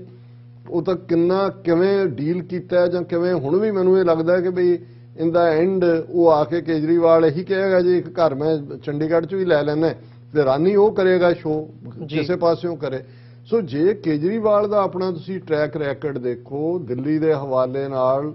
ਨਾ ਕੋਈ ਸਿੱਖ ਮਿਨਿਸਟਰ ਬਣਾਇਆ ਗਿਆ, ਨਾ ਹੀ ਕੋਈ ਜਿਹੜੀਆਂ ਸਿੱਖਾਂ ਨਾਲ ਸੰਬੰਧਿਤ ਮੰਗਾਂ ਨੇ ਉੱਥੇ ਕੀਤੀਆਂ ਗਈਆਂ। ਔਰ ਈਵਨ ਜਰਨੈਲ ਸਿੰਘ ਵਰਗਾ ਜਰਨਲਿਸਟ ਜਿਹੜਾ ਮੁੱਢਲੇ ਦਿਨਾਂ ਦੇ ਵਿੱਚ ਕੇਜਰੀਵਾਲ ਦੇ ਨਾਲ ਰੜਿਆ, ਸਿਟਿੰਗ MLA ਸੀ, ਰਿਜ਼ਾਈਨ ਕਰਵਾ ਕੇ ਬਾਦਲ ਦੇ ਖਿਲਾਫ ਲੜਾ ਕੇ ਉਹਨੂੰ ਪੋਲੀਟੀਕਲੀ ਖਤਮ ਕੀਤਾ, ਅਖੀਰ 'ਚ ਉਸੇ ਦਿੱਲੀ 'ਚ ਬੈਠਾ। ਉਹ ਆਕਸੀਜਨ ਦੀ ਘਾਟ ਔਰ ਚੰਗੀ ਮੈਡੀਕਲ ਫੈਸਿਲਿਟੀ ਦੀ ਘਾਟ ਜਿਸ ਦੁਨੀਆ ਤੋਂ ਚਲਿਆ ਗਿਆ, ਔਰ ਕੇਜਰੀਵਾਲ ਕਿੱਥੇ, ਕਿਉਂਕਿ ਉਹਨੇ ਬੜੀ ਸਿਸਟਮੈਟਿਕਲੀ, ਤੁਸੀਂ ਇਹ ਦੇਖਣਾ, ਤੁਹਾਨੂੰ ਇਹ ਦੇਖਣਾ ਪਏਗਾ ਵੀ ਉਹ ਕਿਵੇਂ, ਉਹ ਲੋਕ ਜਿਹੜੇ ਆਮ ਆਦਮੀ ਪਾਰਟੀ ਜਦੋਂ ਪੰਜਾਬ ਦੇ ਵਿੱਚ 2012-13 ਦੇ ਵਿੱਚ ਫਾਊਂਡ ਹੁੰਦੀ ਹੈ, ਉਹਨਾਂ ਦੇ ਵਿੱਚੋਂ ਸੁੱਚਾ ਸਿੰਘ ਛੋਟੇਪੁਰ ਹੋਏ, ਡਾਕਟਰ ਧਰਮਵੀਰ ਗਾਂਧੀ ਹੋਏ ਜਿਹੜੇ MP ਬਣਦੇ ਨੇ, ਜਾਂ ਈਵਨ ਹਰਵਿੰਦਰ ਸਿੰਘ ਫੂਲਕਾ ਹੋਏ ਜਿਹੜਾ ਆਪੋਜੀਸ਼ਨ ਲੀਡਰ ਹੈ, ਜਾਂ ਸੁਖਪਾਲ ਸਿੰਘ ਖਹਿਰਾ ਹੋਏ, ਉਹ ਕਿਉਂ ਛੱਡ ਕੇ ਗਏ? ਔਰ ਕਿਉਂ ਇੱਕ ਡੰਮੀ ਕਿਸਮ ਦਾ ਜਿਹੜਾ ਕਾਮੇਡੀਅਨ ਹੈ ਉਹਨੂੰ ਅਲਟੀਮੇਟਲੀ ਕੇਜਰੀਵਾਲ, ਉਹਨੂੰ ਵੀ ਚੀਫ ਮਿਨਿਸਟਰ ਫੇਸ ਐਲਾਨਦਿਆਂ ਕਿੰਨੇ ਵਰੇ ਜਿਹੜੇ ਨੇ ਉਹ ਲੰਘ ਜਾਂਦੇ ਨੇ। ਸੋ ਇਸ ਤੋਂ ਅੰਦਾਜ਼ਾ ਲਾਣਾ ਕੋਈ ਔਖਾ ਨਹੀਂ ਹੈ ਕਿ ਹੁਣ ਪੰਜਾਬ ਨੂੰ ਏਜੰਸੀਆਂ ਦੀ ਟੀਮ ਔਰ ਉਹਨਾਂ ਦੇ ਨਾਲ ਰਲਿਆ ਹੋਇਆ ਇਹ ਜਿਹਨੂੰ ਕਾਲਾ ਚੋਰ ਲੋਕਾਂ ਨੇ ਕਿਹਾ ਵੀ ਉਹ ਲੈ ਆਂਦਾ ਉਹਨਾਂ ਨੇ, ਵੀ ਹੁਣ ਬਾਕੀਆਂ ਨੂੰ ਨਹੀਂ, ਅਸੀਂ ਚਲੋ ਕਾਲਾ ਚੋਰ ਹੀ ਅਜਮਾ ਲਈਏ। ਤੇ ਬਾਕੀ ਮੇਰਾ ਖਿਆਲ ਹੈ ਵੀ 6 ਮਹੀਨੇ ਦੇ ਵਿੱਚ, ਕਿਉਂਕਿ ਇਹ ਵੀ ਹੁੰਦਾ ਵੀ ਜਿੰਨਾ ਤੁਹਾਡਾ ਐਕਸਪੈਕਟੇਸ਼ਨ ਦਾ ਗ੍ਰਾਫ ਹੁੰਦਾ, ਫਰਸਟ੍ਰੇਸ਼ਨ ਵੀ ਉਨੀ ਹੁੰਦੀ ਹੈ। ਹੁਣ ਅਗਲੇ ਪੀਰੀਅਡ ਦੇ ਵਿੱਚ ਜਿਹੜਾ ਇਹ ਜ਼ਾਹਰ ਹੋ ਜਾਏਗਾ, ਇਹੀ ਲੋਕ ਜਿਹੜੇ ਨੇ ਅਲਟੀਮੇਟਲੀ ਮੁੜਨਗੇ ਵਾਪਸ। ਪਰ ਜਿਹਨੂੰ ਕਹਿੰਦੇ ਨੇ ਕਿ ਪੱਥਰ ਚੱਟ ਕੇ, ਚਲੋ ਪਹਿਲੇ ਤਾਂ ਚੱਟੇ ਹੋਏ ਸੀ ਪੱਥਰ, ਹੁਣ ਇਹ ਕਾਲੇ ਚੋਰ ਵਾਲਾ ਪੱਥਰ ਵੀ ਚੱਟ ਲੈਣ। ਜੀ ਡਾਕਟਰ ਸਾਹਿਬ, ਬਿਲਕੁਲ। ਸੋ ਆਉਣ ਵਾਲੇ ਸਮੇਂ ਦੇ ਵਿੱਚ ਜ਼ਰੂਰ ਇਹ ਦੇਖਣ ਵਾਲੀ ਗੱਲ ਹੋਵੇਗੀ ਕਿ ਇਹ ਕਿਸ ਪਾਸੇ ਨੂੰ ਜਾਂਦੀ ਹੈ ਜਾਂ ਕਿਵੇਂ ਡੀਲ ਕਰਦੇ ਨੇ ਪੰਜਾਬ ਦੇ ਨਾਲ। ਸੋ ਇਹਨਾਂ ਹੀ ਸ਼ਬਦਾਂ ਦੇ ਨਾਲ ਵੀਰਜ਼ ਇੱਥੇ ਇੱਕ ਛੋਟੇ ਜਿਹੇ ਕਮਰਸ਼ੀਅਲ ਬ੍ਰੇਕ ਦੇ ਲਈ ਰੁਕਾਂਗੇ, ਫਿਰ ਦੁਬਾਰਾ ਬ੍ਰੇਕ ਤੋਂ ਬਾਅਦ ਮੁਲਾਕਾਤ ਹੁੰਦੀ ਹੈ।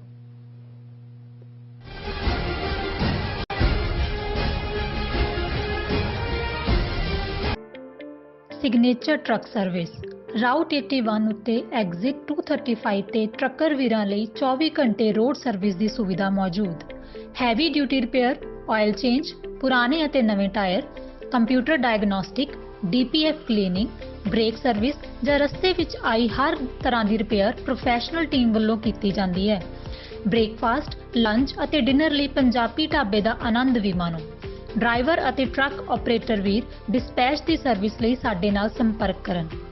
Signature truck service 58 triangle drive, Weyers Cave, Virginia 24486। Jackson Hewitt tax company ਅਮਰੀਕਾ ਦੀ ਸਭ ਤੋਂ ਭਰੋਸੇਯੋਗ ਅਤੇ ਤੇਜ਼ੀ ਨਾਲ ਅੱਗੇ ਵਧਣ ਵਾਲੀ ਕੰਪਨੀ, ਤੁਹਾਡੇ ਬਿਲਕੁਲ ਨਜ਼ਦੀਕ। ਹਰ ਤਰ੍ਹਾਂ ਦੇ ਟੈਕਸ ਫਾਈਲ ਕਰਨ ਲਈ ਤਜਰਬੇਕਾਰ ਅਤੇ ਮਾਹਿਰ ਕਰਮਚਾਰੀ ਜੋ ਤੁਹਾਡੀ ਮਦਦ ਕਰਦੇ ਨੇ ਹਰ ਤਰ੍ਹਾਂ ਦੇ ਸੌਖੀ ਤੋਂ ਸੌਖੀ ਅਤੇ ਮੁਸ਼ਕਿਲ ਟੈਕਸ ਫਾਈਲ ਕਰਨ ਦੇ ਵਿੱਚ। ਬੜੇ ਵਧੀਆ ਢੰਗ ਨਾਲ ਡੀਲ ਕਰਦੇ ਨੇ ਤੇ ਹਰ ਕਸਟਮਰ ਜਿਹੜਾ ਹੈ ਉਹ ਇਹਨਾਂ ਤੋਂ ਖੁਸ਼ ਜਾਂਦਾ ਹੈ। 100% ਸਹੀ ਅਤੇ ਵੱਧ ਤੋਂ ਵੱਧ ਰੀਫੰਡ ਦੀ ਗਾਰੰਟੀ। ਅਸੀਂ ਤੁਹਾਨੂੰ ਤੁਹਾਡੇ ਕੰਮ ਦੇ ਹਿਸਾਬ ਨਾਲ ਟੈਕਸ ਭਰਨ ਵਿੱਚ ਮਦਦ ਕਰਦੇ ਹਾਂ। ਕੋਈ ਅਪਾਇੰਟਮੈਂਟ ਦੀ ਲੋੜ ਨਹੀਂ। ਫ੍ਰੈਂਡਲੀ ਸਰਵਿਸ ਅਤੇ $50 ਗਿਫਟ ਕਾਰਡ ਦੇ ਨਾਲ। ਸਾਨੂੰ ਬਿਜ਼ਨਸ ਦੇਣ ਲਈ ਤੁਹਾਡਾ ਧੰਨਵਾਦ। Jackson Hewitt, where taxes are less taxing.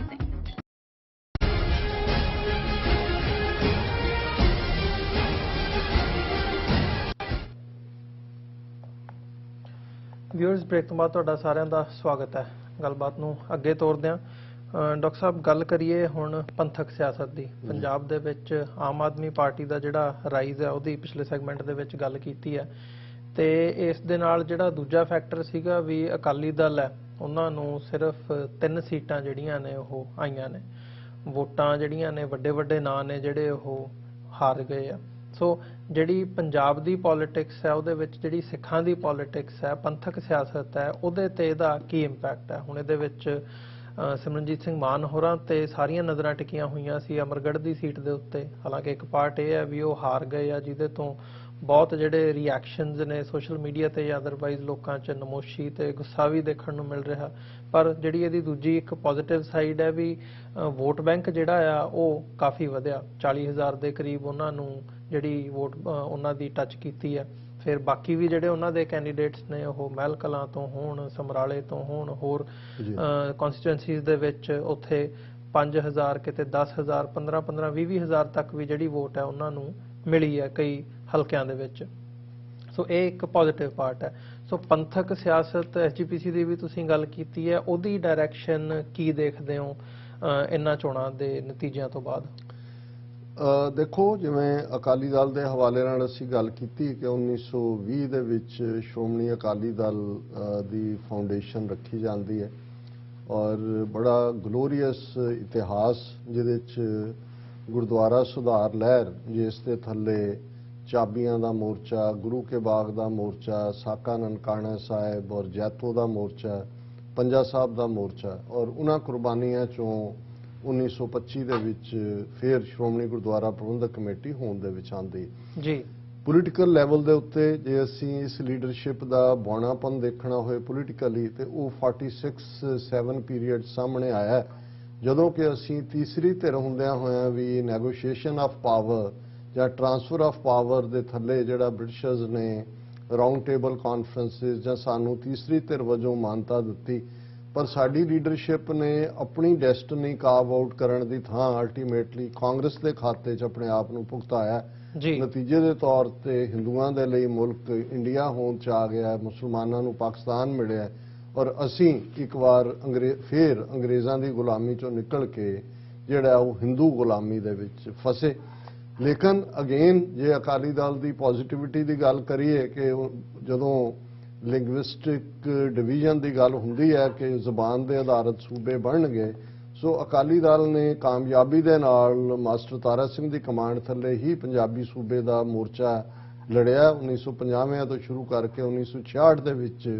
16 ਸਾਲ ਦੀ ਸਟਰਗਲ ਤੋਂ ਬਾਅਦ ਪੰਜਾਬੀ ਸੂਬਾ ਹੋਣ 'ਚ ਆਇਆ। ਪਰ ਉਦੋਂ ਤੱਕ ਸੈਂਟਰ ਨੇ ਬੜੀ ਸਮਾਰਟਨੈਸ ਦੇ ਨਾਲ ਮਾਸਟਰ ਤਾਰਾ ਸਿੰਘ ਨੂੰ ਮਾਈਨਸ ਕਰਨ ਦੇ ਲਈ ਸੰਤ ਫਤਿਹ ਸਿੰਘ ਨੂੰ ਖੜਾ ਕਰ ਦਿੱਤਾ ਸੀ ਔਰ ਨਤੀਜੇ ਦੇ ਤੌਰ ਤੇ ਜਿਉਂ ਹੀ ਇਹ ਬਾਉਂਡਰੀ ਕਮਿਸ਼ਨ ਬਣਿਆ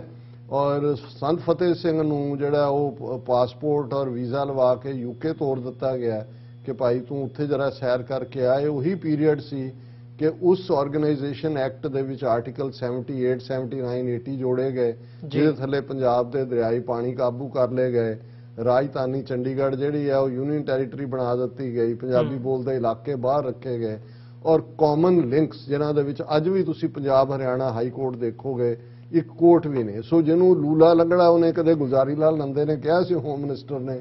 ਉਹ ਬਣਾ ਕੇ ਹਵਾਲੇ ਕੀਤਾ। ਫਿਰ ਉਹਨਾਂ ਨੂੰ ਲੱਗਾ ਕਿ ਭਾਈ ਹੁਣ ਇਹਦਾ ਫਤਿਹ ਸਿੰਘ ਦਾ ਵੀ ਜਿਹੜਾ ਉਹਨੇ 2 ਵਾਰੀ ਵਰਤ ਰੱਖਿਆ ਅੱਗ ਭੇਟ ਹੋਣ ਦਾ।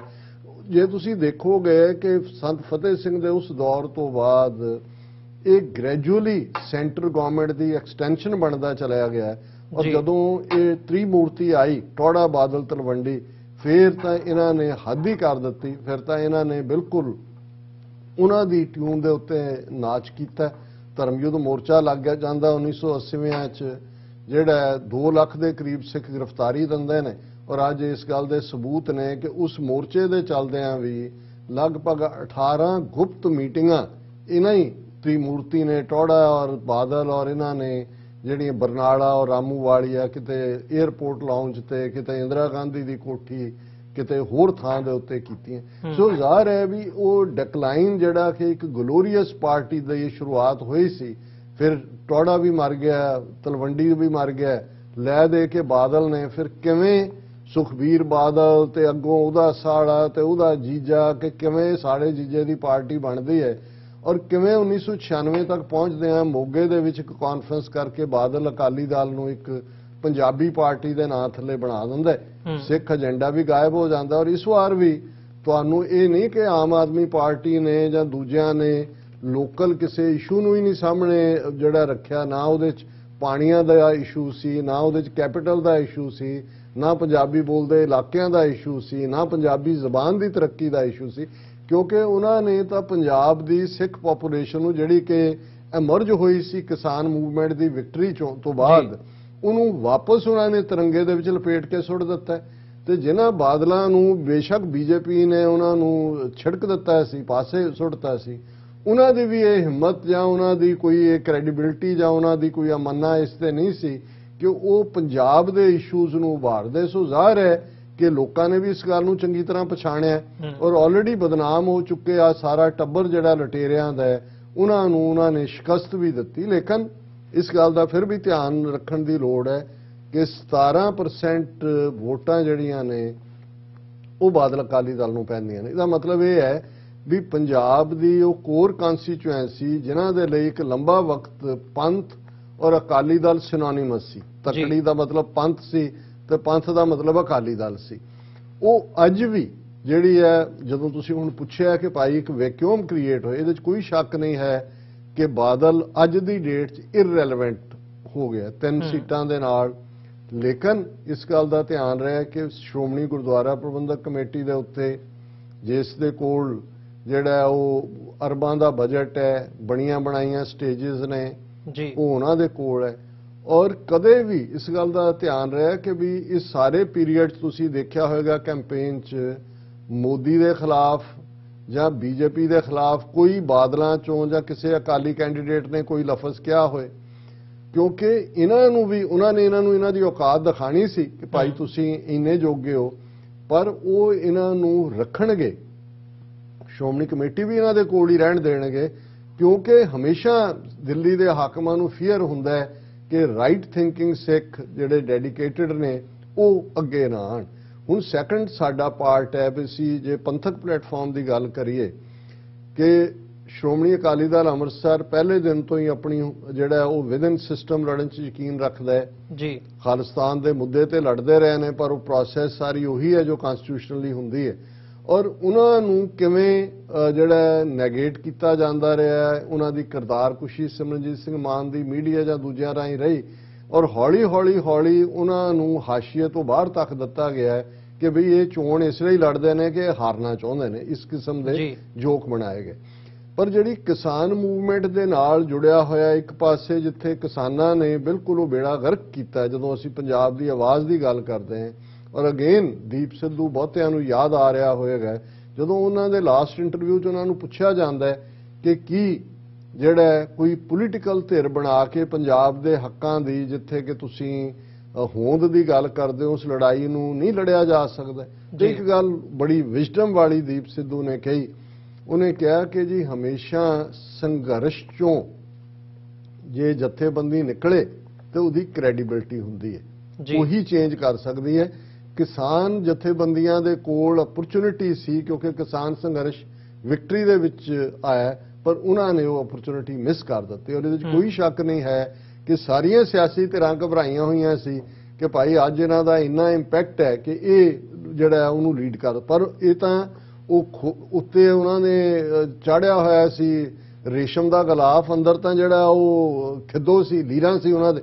ਔਰ ਉਹ ਸਾਹਮਣੇ ਆ ਗਿਆ ਕਿ ਭਾਈ ਸਣੇ ਰਾਜੇਵਾਲ ਦੇ ਉਹਨਾਂ ਨੇ ਕਿਵੇਂ ਚੀਪ ਬਾਰਗੇਨਿੰਗ ਕੀਤੀ, ਕੋਸ਼ਿਸ਼ ਕੀਤੀ ਕੇਜਰੀਵਾਲ ਨਾਲ ਵੀ ਦੂਸਰੇ ਪਾਸੇ ਵੀ, ਔਰ 4000 ਵੋਟਾਂ ਖੁਦ ਰਾਜੇਵਾਲ ਲੈ ਕੇ ਸਮਰਾਲੇ ਤੋਂ ਜ਼ਮਾਨਤ ਜ਼ਬਤ ਕਰਵਾਉਂਦਾ ਹੈ, ਬਾਕੀਆਂ ਦੀ ਹਾਲਤ ਉਸ ਤੋਂ ਵੀ ਬਦਤਰ ਹੋਈ।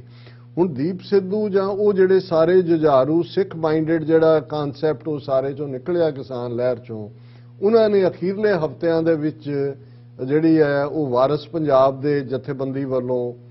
ਸ਼੍ਰੋਮਣੀ ਅਕਾਲੀ ਦਲ ਅੰਮ੍ਰਿਤਸਰ ਖਾਸ ਤੌਰ ਤੇ ਅਮਰਗੜ੍ਹ 'ਚ ਨਿੱਜੀ ਲੌਬੀ ਕੀਤੀ ਔਰ ਦੀਪ ਸਿੱਧੂ ਦੀ ਸ਼ਹਾਦਤ ਤੋਂ ਬਾਅਦ ਜਿਹੜਾ ਦੂਸਰੇ ਵੀ ਕਲਾਕਾਰ ਉੱਥੇ ਪਹੁੰਚੇ ਔਰ ਉਹਨਾਂ ਨੇ ਕੀਤਾ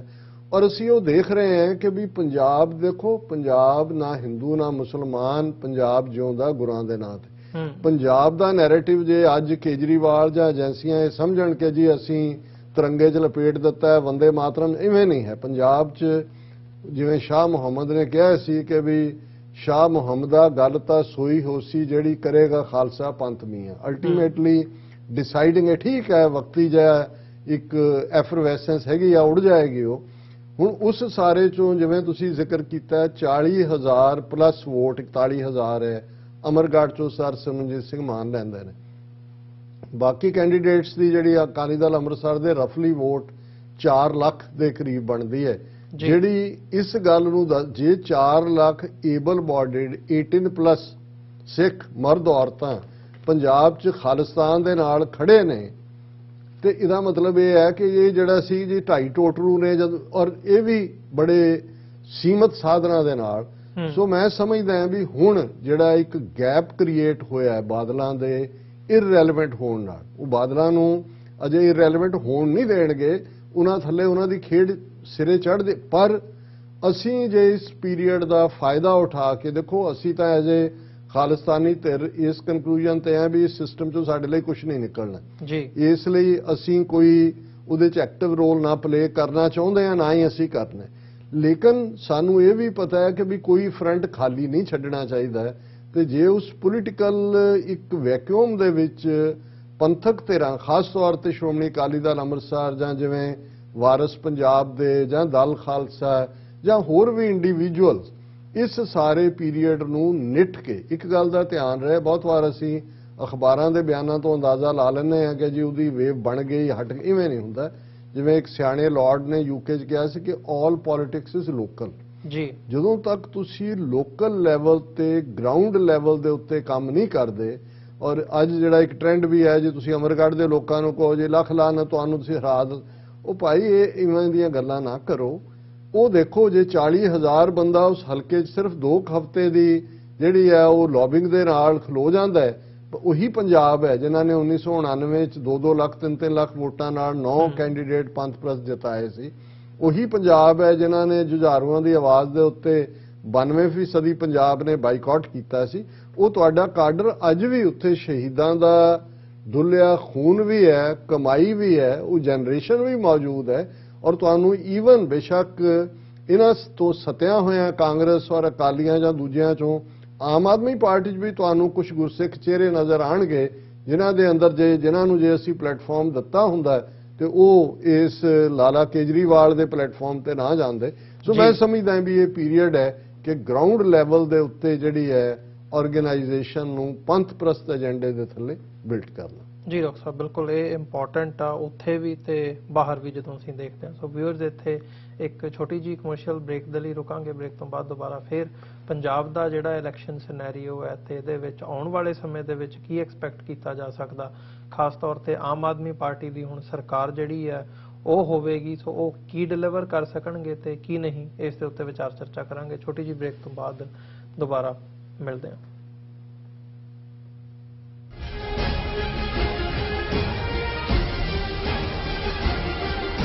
ਕੀ ਤੁਸੀਂ ਰੋਜ਼ਾਨਾ ਕੰਮ ਤੇ ਆਪਣਾ ਵਧੇਰੇ ਸਮਾਂ ਬਿਤਾਉਣ ਤੋਂ ਪਰੇਸ਼ਾਨ ਹੋ? ਆਪਣੀ ਪੂੰਜੀ ਨੂੰ ਕੰਮ ਤੇ ਲਗਾਓ, ਸਾਡੇ ਨਾਲ ਇਨਵੈਸਟ ਕਰੋ। ਅਸੀਂ ਤੁਹਾਡੀ ਪੂੰਜੀ ਤੋਂ ਤੁਹਾਡੇ ਲਈ ਵਧੇਰੇ ਪੈਸੇ ਬਣਾ ਸਕਦੇ ਹਾਂ। ਅਸੀਂ ਪ੍ਰਾਈਵੇਟ ਇਕੁਇਟੀ ਇਨਵੈਸਟਮੈਂਟ ਫਰਮ ਹਾਂ ਤੇ ਕਮਰਸ਼ੀਅਲ ਰੀਅਲ ਏਸਟੇਟ ਵਿੱਚ ਮਾਹਿਰ ਹਾਂ। Property management, leasing, asset management, commercial real estate investment ਵਿੱਚ ਸਾਰੀਆਂ ਸੇਵਾਵਾਂ ਲਈ ਅਮਰੀਕਾ ਭਰ ਵਿੱਚੋਂ ਤੁਸੀਂ ਸਾਡੇ ਤੱਕ ਪਹੁੰਚ ਕਰ ਸਕਦੇ ਹੋ।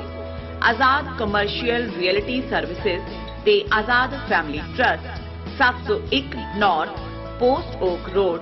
ਸੂਈਟ ਨੰਬਰ 204, ਹਿਊਸਟਨ, ਟੈਕਸਸ। ਤੁਸੀਂ ਸਾਨੂੰ ਸਾਡੇ ਫੋਨ ਨੰਬਰ 7136861277 ਤੇ ਵੀ ਸੰਪਰਕ ਕਰ ਸਕਦੇ ਹੋ। ਆਜ਼ਾਦ ਕਮਰਸ਼ੀਅਲ ਰੀਅਲਟੀ ਸਰਵਿਸਿਜ਼। ਕੀ ਤੁਸੀਂ ਆਪਣੇ ਟੈਕਸਸ ਨੂੰ ਲੈ ਕੇ ਚਿੰਤਤ ਹੋ? ਤੁਸੀਂ ਆਪਣੀ ਕਮਾਈ ਲਈ ਮਿਹਨਤ ਕਰਦੇ ਹੋ, ਭਾਵੇਂ ਤੁਸੀਂ ਨੌਕਰੀ ਵਿੱਚ ਹੋਵੋ ਜਾਂ ਆਪਣਾ ਬਿਜ਼ਨਸ ਚਲਾਉਂਦੇ ਹੋ।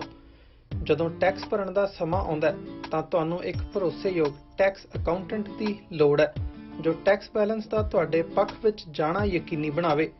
ਸਿਆਟਲ ਦੀ ਜਾਣੀ ਪਛਾਣੀ company accurate accountants and taxes ਤੁਹਾਡੀ ਸੇਵਾ ਵਿੱਚ ਹਾਜ਼ਰ ਹੈ। ਅਸੀਂ ਹਰ ਤਰ੍ਹਾਂ ਦੇ ਟੈਕਸ ਭਰਨ ਵਿੱਚ ਤੁਹਾਡੀ ਮਦਦ ਕਰਾਂਗੇ। ਟੈਕਸ ਸੰਬੰਧੀ ਕਿਸੇ ਵੀ ਤਰ੍ਹਾਂ ਦੇ ਸਵਾਲ ਲਈ ਅੱਜ ਹੀ ਸਾਡੇ ਤੱਕ ਪਹੁੰਚ ਕਰੋ। Accurate accountants and Texas.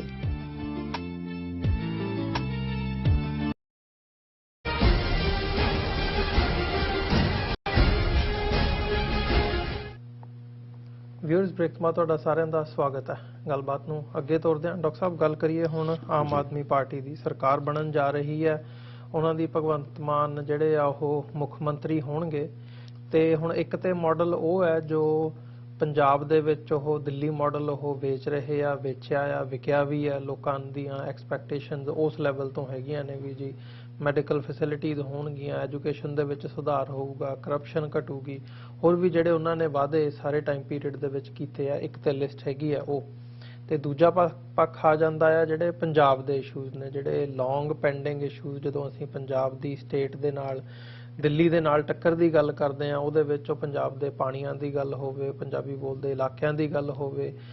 ਜਿਹੜਾ ਹਿਸਟਰੀ ਦੇ ਉੱਤੇ ਅਟੈਕ ਦੀਆਂ ਘਟਨਾਵਾਂ ਨੇ ਉਹ ਅਸੀਂ ਦੇਖ ਰਹੇ ਹਾਂ। ਪੰਜਾਬ ਸਕੂਲ ਐਜੂਕੇਸ਼ਨ ਬੋਰਡ ਤੋਂ ਲੈ ਕੇ ਹੋਰ ਹੋਵੇ, ਜਿਵੇਂ ਹਿਸਟਰੀ ਨੂੰ ਡਿਸਟੋਰਟ ਕੀਤਾ ਜਾ ਰਿਹਾ ਹੈ। ਫਿਰ ਭਾਖੜਾ ਮੈਨੇਜਮੈਂਟ ਬੋਰਡ ਦਾ ਇਸ਼ੂ ਜਿਹੜਾ ਆ ਉਹ ਪਿਛਲੇ ਦਿਨਾਂ ਦੇ ਵਿੱਚ ਉੱਠਿਆ ਆ। ਤੇ ਇਹ ਜਿਹੜੀਆਂ ਪੰਜਾਬ ਦੇ ਇਸ਼ੂਜ਼ ਨੇ ਜਾਂ ਸਿੱਖਾਂ ਦੇ ਨਾਲ ਸੰਬੰਧਿਤ ਜਿਹੜੀਆਂ ਗੱਲਾਂ ਨੇ, ਦੂਜੇ ਇਸ਼ੂਜ਼ ਨੇ ਇਹ, ਸੋ ਇਹਨਾਂ ਦੀ ਜਿਹੜੀ ਡਿਲੀਵਰੀ ਹੈ ਜਾਂ ਕੀ ਡਿਲੀਵਰ ਕਰ ਸਕਣਗੇ, ਇਹ ਇੱਕ ਵੱਡਾ ਸਵਾਲ ਹੈ। ਦੇਖੋ, ਪਹਿਲਾਂ ਜੇ ਧਾਰਮਿਕ ਮੁੱਦੇ ਤੋਂ ਗੱਲ ਸ਼ੁਰੂ ਕਰੀਏ ਕਿ ਪਿਛਲੀਆਂ ਚੋਣਾਂ ਵੇਲੇ 2017 ਚ ਕੈਪਟਨ ਅਮਰਿੰਦਰ ਸਿੰਘ ਨੇ ਗੁਟਕਾ ਹੱਥ 'ਚ ਫੜ ਕੇ ਪੰਜਾਬ 'ਚੋਂ ਡਰੱਗਸ ਖਤਮ ਕਰਨ 'ਚ ਔਰ ਗੁਰੂ ਗ੍ਰੰਥ ਸਾਹਿਬ ਦੀ ਬੇਅਦਬੀ ਦਾ ਇਨਸਾਫ ਦੇਣ ਦੀ ਸਹੁੰ ਖਾਧੀ। 4.5 ਸਾਲ ਉਹਦੇ, ਲਗਭਗ 6 ਮਹੀਨੇ ਚੰਨੀ, ਨਵਜੋਤ ਸਿੱਧੂ, ਜਿਨ੍ਹਾਂ ਨੇ ਬੜੀਆਂ ਧੂਏਂਧਾਰ ਤਕਰੀਰਾਂ ਕੀਤੀਆਂ।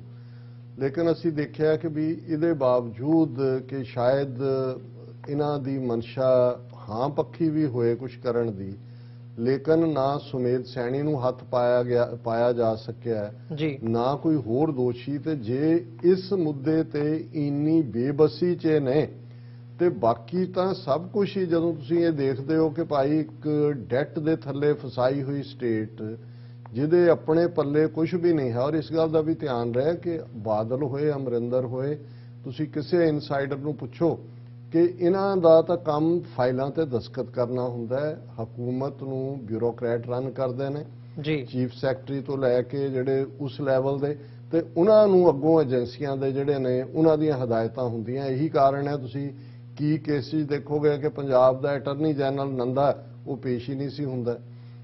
ਕਿਵੇਂ ਸਭ ਕੁਝ ਗਾਇਬ ਹੋ ਜਾਂਦਾ ਰਿਹਾ। ਸੋ ਮੈਨੂੰ ਨਹੀਂ ਲੱਗਦਾ ਕਿ ਭਗਵੰਤ ਮਾਨ ਜਿਹੜਾ ਸਿਰਫ 12+ ਉਸ ਦੀ ਐਜੂਕੇਸ਼ਨ ਹੈ, 1 ਸਾਲ ਉਹ B.Com ਦੇ ਵਿੱਚ ਗਿਆ ਉਹਦੇ ਆਪਣੇ ਕਹਿਣ ਮੁਤਾਬਕ ਹੀ,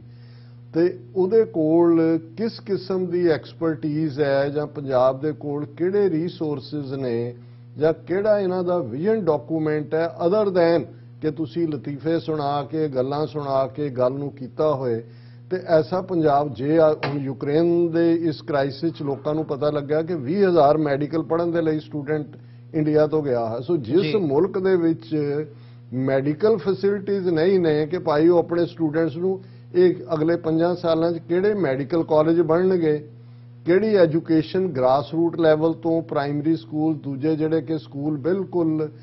ਕੈਪਟਨ ਅਮਰਿੰਦਰ ਤਾਂ ਪ੍ਰਾਈਵੇਟ ਠੇਕੇ ਤੇ ਦੇਣ ਨੂੰ ਤੇ ਸੀ। ਮੈਂ ਸਮਝਦਾ ਵੀ ਹਾਂ, ਇਹ ਜਿਹੜੀਆਂ ਇਸ ਕਿਸਮ ਦੀਆਂ ਸ਼ੋਸ਼ੇਬਾਜ਼ੀਆਂ ਨੇ ਜੀ, ਫੋਟੋਆਂ ਲਾ ਦਿਓ, ਅੰਬੇਦਕਰ ਦੀ ਲਾ ਦਿਓ, ਭਗਤ ਸਿੰਘ ਦੀ ਲਾ ਦਿਓ, ਉੱਥੇ ਸਹੁੰ ਚੁੱਕ ਲਓ। ਜਿਵੇਂ ਚੰਨੀ ਨੇ ਵੀ ਪਹਿਲੇ ਜੇ ਤੁਸੀਂ 3-4 ਮਹੀਨੇ ਦੇਖੋ ਤੇ ਉਹ ਇੱਕ ਕਾਮਨ ਮੈਨ ਵਾਂਗ ਉਹਨੇ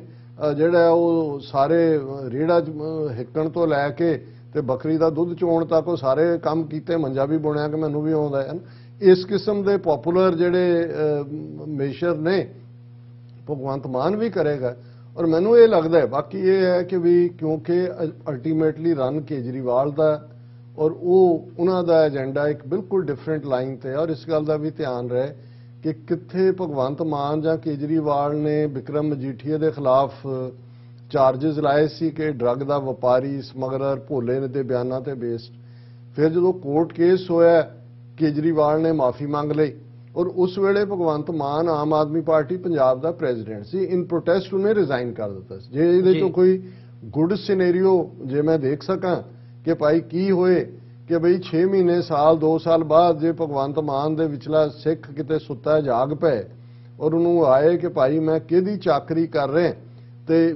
ਇਸ਼ੂਜ਼ ਤੇ ਮਤਭੇਦ ਦੇ ਨਾਂ ਥੱਲੇ ਉਹ ਕਹੇ ਜੀ ਮੈਂ ਛੱਡੀ ਪਾਰਟੀ, ਮੈਂ ਤਾਂ ਆਮ ਆਦਮੀ ਪਾਰਟੀ ਮਾਨ ਬਣਾ ਰਿਹਾ ਪੰਜਾਬ। ਸੋ ਮੈਨੂੰ ਇਸ ਕਿਸਮ ਦਾ ਸਿਨੈਰੀਓ ਤਾਂ ਜ਼ਰੂਰ ਕਿਤੇ ਨਾ ਕਿਤੇ ਲੱਗਦਾ ਜਿਹੜਾ ਗੁੱਡ ਸਿਨੈਰੀਓ ਚੋਂ ਹੈ, ਪਰ ਡਿਲੀਵਰ ਕਰਨ ਵਾਲਾ ਕੋਈ ਪਾਰਟ ਨਹੀਂ ਹੈ ਕਿਉਂਕਿ ਪੰਜਾਬ ਨੂੰ ਰਨ ਹੀ ਏਜੰਸੀਆਂ ਕਰਦੀਆਂ ਨੇ। ਔਰ ਉੱਥੇ ਕੋਈ ਚਾਹ ਕੇ ਵੀ, ਮੈਂ ਇਸ ਲਈ ਗੁਰੂ ਗ੍ਰੰਥ ਸਾਹਿਬ ਦੇ ਇਨਸਾਫ ਲੈਣ ਦੀ ਗੱਲ ਕੀਤੀ, ਜੇ ਸਿੱਖ ਚੀਫ ਮਿਨਿਸਟਰ ਹੁੰਦਿਆਂ ਹੋਇਆ ਔਰ ਸਹੁੰ ਖਾਣ ਦੇ ਬਾਵਜੂਦ ਕੋਈ ਨਹੀਂ ਕਰ ਸਕਿਆ, ਕਿਉਂਕਿ ਅਦਾਲਤੀ ਸਿਸਟਮ ਵੀ ਉਹਨਾਂ ਦੇ ਹੱਕ 'ਚ ਜਾਂਦਾ ਹੈ। ਜੇ ਕਿਸੇ ਨੇ ਕੁਝ ਕਰਨਾ ਹੈ, ਜੇ ਕਾਂਗਰਸੀ ਮਿਨਿਸਟਰ ਇੱਕ ਬੜਿੰਗ ਕੇ ਕਹਿੰਦੇ ਇਹਨਾਂ ਦੀਆਂ ਬੱਸਾਂ ਬੰਦ ਕੀਤੀਆਂ, ਹਾਈ ਕੋਰਟ ਨੇ ਜਿਹੜਾ ਉਹ ਜਾ ਕੇ ਚਾਲੂ ਕਰਤੀਆਂ। ਸੋ ਮਤਲਬ ਇਹ ਹੈ ਵੀ ਇਹ ਇੱਕ ਬੜੀ ਖਤਰਨਾਕ ਜਿਹੜੀ ਇਹਨਾਂ ਦੀ ਬਿਊਰੋਕਰੈਟਸ ਦੀ, ਪੁਲਿਸ ਦੀ, ਪੋਲੀਟੀਸ਼ੀਅਨਸ ਦੀ ਨੈਕਸਸ ਹੈ, ਜਿਹਦੇ ਥੱਲੇ ਹਜ਼ਾਰਾਂ ਕਰੋੜ ਦੀ ਡਰੱਗਸ ਵਿਕਦੀ ਹੈ, ਸਪਲਾਈ ਹੁੰਦੀ ਹੈ, ਜਿਹਦੇ ਥੱਲੇ ਕਿਸ ਲੈਵਲ ਦੇ ਸਕੈਂਡਲ ਉੱਥੇ, ਈਵਨ ਜੇ ਕਿਡਨੀਜ਼ ਵੇਚਣੀਆਂ ਨੇ, ਕਿੰਨਾ ਵੱਡਾ ਸਕੈਂਡਲ ਅੰਮ੍ਰਿਤਸਰ ਸਾਹਮਣੇ, ਕਿਸੇ ਨੇ ਸੁਣਿਆ ਮੁੜ ਕੇ ਕਿਹਨੂੰ ਕੀ ਹੋਇਆ ਕਿ ਭਾਈ ਉਹਦੇ ਕਿੰਨੇ ਵੱਡੇ ਡਾਕਟਰ ਤੇ ਕੌਣ ਲੋਕ ਇਨਵੋਲਵ ਸੀ। ਸੋ ਹਰ ਪਾਸੇ ਸਕੈਮ ਔਰ ਸਕੈਂਡਲ ਨੇ, ਔਰ ਇਹਦੇ ਚੋਂ ਨਿਕਲਣਾ ਲਕਾਣਾ ਕੁਛ ਨਹੀਂ ਹੈ। ਹਾਂ, ਸਾਨੂੰ ਇਹਦਾ ਫਾਇਦਾ ਹੋਏਗਾ ਕਿ ਲੋਕਾਂ ਨੇ ਇੱਕ ਕਾਮਨ ਜਿਹਾ ਆਰਗੂਮੈਂਟ ਹੁੰਦਾ ਸੀ ਜੀ, ਕਾਂਗਰਸ ਵੀ ਪਰਖ ਲਈ, ਅਕਾਲੀ ਵੀ, ਚਲੋ ਇੱਕ ਮੌਕਾ ਦੇ ਦਿਓ ਇਹਨਾਂ ਨੂੰ। ਸੋ ਅਸੀਂ ਇਹਦੇ ਚੋਂ ਇਹ ਦੇਖਦੇ ਹਾਂ ਕਿ ਅਲਟੀਮੇਟਲੀ ਲੋਕਾਂ ਦੀ ਫਰਸਟ੍ਰੇਸ਼ਨ ਨਿਕਲੇਗੀ, ਤੇ ਉਸ ਫਰਸਟ੍ਰੇਸ਼ਨ ਜੋ ਲੋਕ ਅੱਕ ਕੇ ਇਹੀ ਕਹਿਣਗੇ ਕਿ ਭਾਈ ਆਪਣਾ ਘਰ ਖਾਲਿਸਤਾਨ ਬਣਾਏ ਬਿਨਾ ਸਾਡਾ ਕੋਈ ਗੁਜ਼ਾਰਾ ਨਹੀਂ ਹੈ। ਔਰ ਇਸੇ ਲਈ ਜਦੋਂ ਅਸੀਂ ਇਹ ਡਿਸਕਸ ਕੀਤਾ ਕਿ ਆਪਣੀ ਧਿਰ ਬਣਾਉਣ ਦੀ ਸਾਨੂੰ ਲੋੜ ਹੈ, ਜਿਹੜਾ ਇੱਕ ਵੈਕਿਊਮ ਕ੍ਰੀਏਟ ਹੋਇਆ ਤੇ ਇੱਕ ਜਿਹੜਾ ਅੱਗੋਂ ਕ੍ਰੀਏਟ ਹੋਣਾ, ਅੱਜ ਤਾਂ ਇੱਕ ਐਕਸਪੈਕਟੇਸ਼ਨ ਗ੍ਰਾਫ ਦੇ ਥੱਲੇ ਹੈ, ਉਹਦੇ ਲਈ ਸਾਨੂੰ ਐਟਲੀਸਟ ਗਰਾਊਂਡ ਲੈਵਲ ਦੇ ਉੱਤੇ ਸਾਡੀ ਧਿਰ ਹੋਣੀ ਚਾਹੀਦੀ ਹੈ, ਜਿਹੜੀ ਲੋਕਾਂ ਨੂੰ ਕਹੇ ਕਿ ਆਓ ਭਾਈ ਹੁਣ ਤੁਸੀਂ ਦੇਖ ਲਿਆ ਵੀ ਕਿਸੇ ਤੋਂ ਨਾ ਇਨਸਾਫ ਨਿਕਲਣਾ ਹੈ, ਨਾ ਕੋਈ ਤੁਹਾਡਾ ਬ੍ਰਾਈਟ ਫਿਊਚਰ ਹੈ, ਔਰ ਨਾ ਹੀ ਜਿਹੜਾ ਇਹਨਾਂ ਨੇ ਕੋਈ ਡਿਲੀਵਰ ਕਰ ਪਾਣਾ। ਥੋੜੇ ਬਹੁਤ ਜਿਹੜੇ ਪਪੂਲਰ ਮੇਸ਼ਰਸ ਹੁੰਦੇ ਨੇ, ਫ੍ਰੀ ਬੀਜ਼ ਜਿਹੜੀਆਂ ਕੇਜਰੀਵਾਲ ਨੇ, ਜੇ 1000 ਰੁਪਈਆ ਹਰ ਬੀਬੀ ਦੇ ਅਕਾਊਂਟ 'ਚ ਆ ਜਾਏਗਾ ਜਾਂ ਦੂਜਾ ਉਹਦੇ ਲਈ ਕਿਸੇ ਹੋਰ ਪਾਸਿਓਂ ਟੈਕਸ ਲਾ ਕੇ ਕੱਢ ਲੈਣਗੇ। ਮਤਲਬ ਗੱਲ ਤਾਂ ਇਨ ਦਾ ਐਂਡ ਉਹੀ ਹੁੰਦਾ ਹੈ ਜਿਹਨੂੰ ਉਹ ਕਿਸੇ ਨੇ ਕਹਾਣੀ 'ਚ ਕਿਹਾ ਸੀ ਕਿ ਜੀ ਉਹ ਭੇਡਾਂ ਦੀਆਂ ਵੋਟਾਂ ਲੈਣੀਆਂ ਸੀ ਤੇ ਇੱਕ ਨੇ ਆ ਕੇ ਕਿਹਾ ਕਿ ਜੀ ਅਸੀਂ ਸਾਲ ਦਾ ਜਿਹੜਾ ਤੁਹਾਨੂੰ 2-2 ਕੰਬਲ ਦੇਾਂਗੇ। ਉਹਨਾਂ ਨੇ ਖੁਸ਼ ਹੋ ਗਈਆਂ ਕਿ ਜੀ ਚਲੋ, ਤੇ ਉਹਨਾਂ ਚੋਂ ਕਿਸੇ ਸਿਆਣੀ ਨੇ ਜਿਹੜਾ ਉਹ ਪੁੱਛ ਲਿਆ ਕਿ ਵੀ ਤੁਸੀਂ ਕਾਹਦੇ ਤੇ ਖੁਸ਼ ਹੋ ਰਹੇ ਹੋ, ਜਿਹੜਾ ਕੰਬਲ ਤੁਹਾਨੂੰ ਦੇਣਾ ਤੁਹਾਨੂੰ ਹੀ ਮੰਨਣਾ, ਹੋਰ ਇਹਨਾਂ ਨੂੰ ਕਿੱਥੋਂ ਲੈਣਾ ਹੈ, ਤੁਹਾਡੀ ਉਹਨ ਹੋਣੀ ਹੈ। ਸੋ ਇਸ ਕਿਸਮ ਦੀਆਂ ਫ੍ਰੀ ਬੀਜ਼ ਦੇ ਥੱਲੇ ਜਿਹੜੇ ਕੋਈ ਖੁਸ਼ ਹੋਣ ਵਾਲੇ ਨੇ, ਇੱਕ ਸੈਗਮੈਂਟ ਉਹ ਬੇਸ਼ੱਕ ਖੁਸ਼ ਹੁੰਦਾ ਰਹੇ, ਪਰ ਇਹਨਾਂ ਦੇ ਨਾ ਪੱਲੇ ਕੁਛ ਹੈ,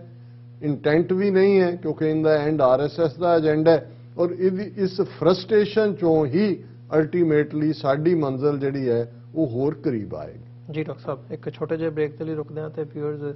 ਬ੍ਰੇਕ ਤੋਂ ਬਾਅਦ ਜਿਵੇਂ ਡਾਕਟਰ ਸਾਹਿਬ ਨੇ ਜਿਹੜਾ ਲਾਸਟ ਦੇ ਵਿੱਚ ਉਹ ਕੀਤਾ ਆ ਵੀ ਮੰਜ਼ਿਲ ਦੀ ਗੱਲ ਹੈ, ਸੋ ਉਹਦੇ ਵਿੱਚ ਜਿਹੜਾ ਡਾਇਸਪੋਰਾ ਦਾ ਰੋਲ ਹੈ ਉਸ ਬਾਬਤ ਵਿਚਾਰ ਚਰਚਾ ਕਰਦੇ ਹਾਂ। ਕਮਰਸ਼ੀਅਲ ਬ੍ਰੇਕ ਤੋਂ ਬਾਅਦ ਮਿਲਦੇ ਹਾਂ।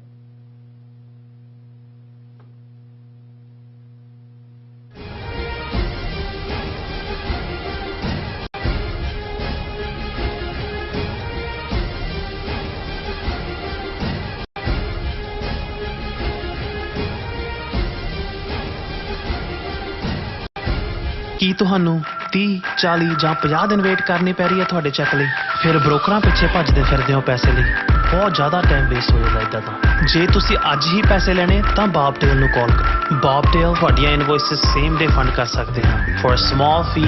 no contract, no reserve and no hidden fees। ਅੱਜ ਹੀ ਕਾਲ ਕਰੋ ਬਾਬ।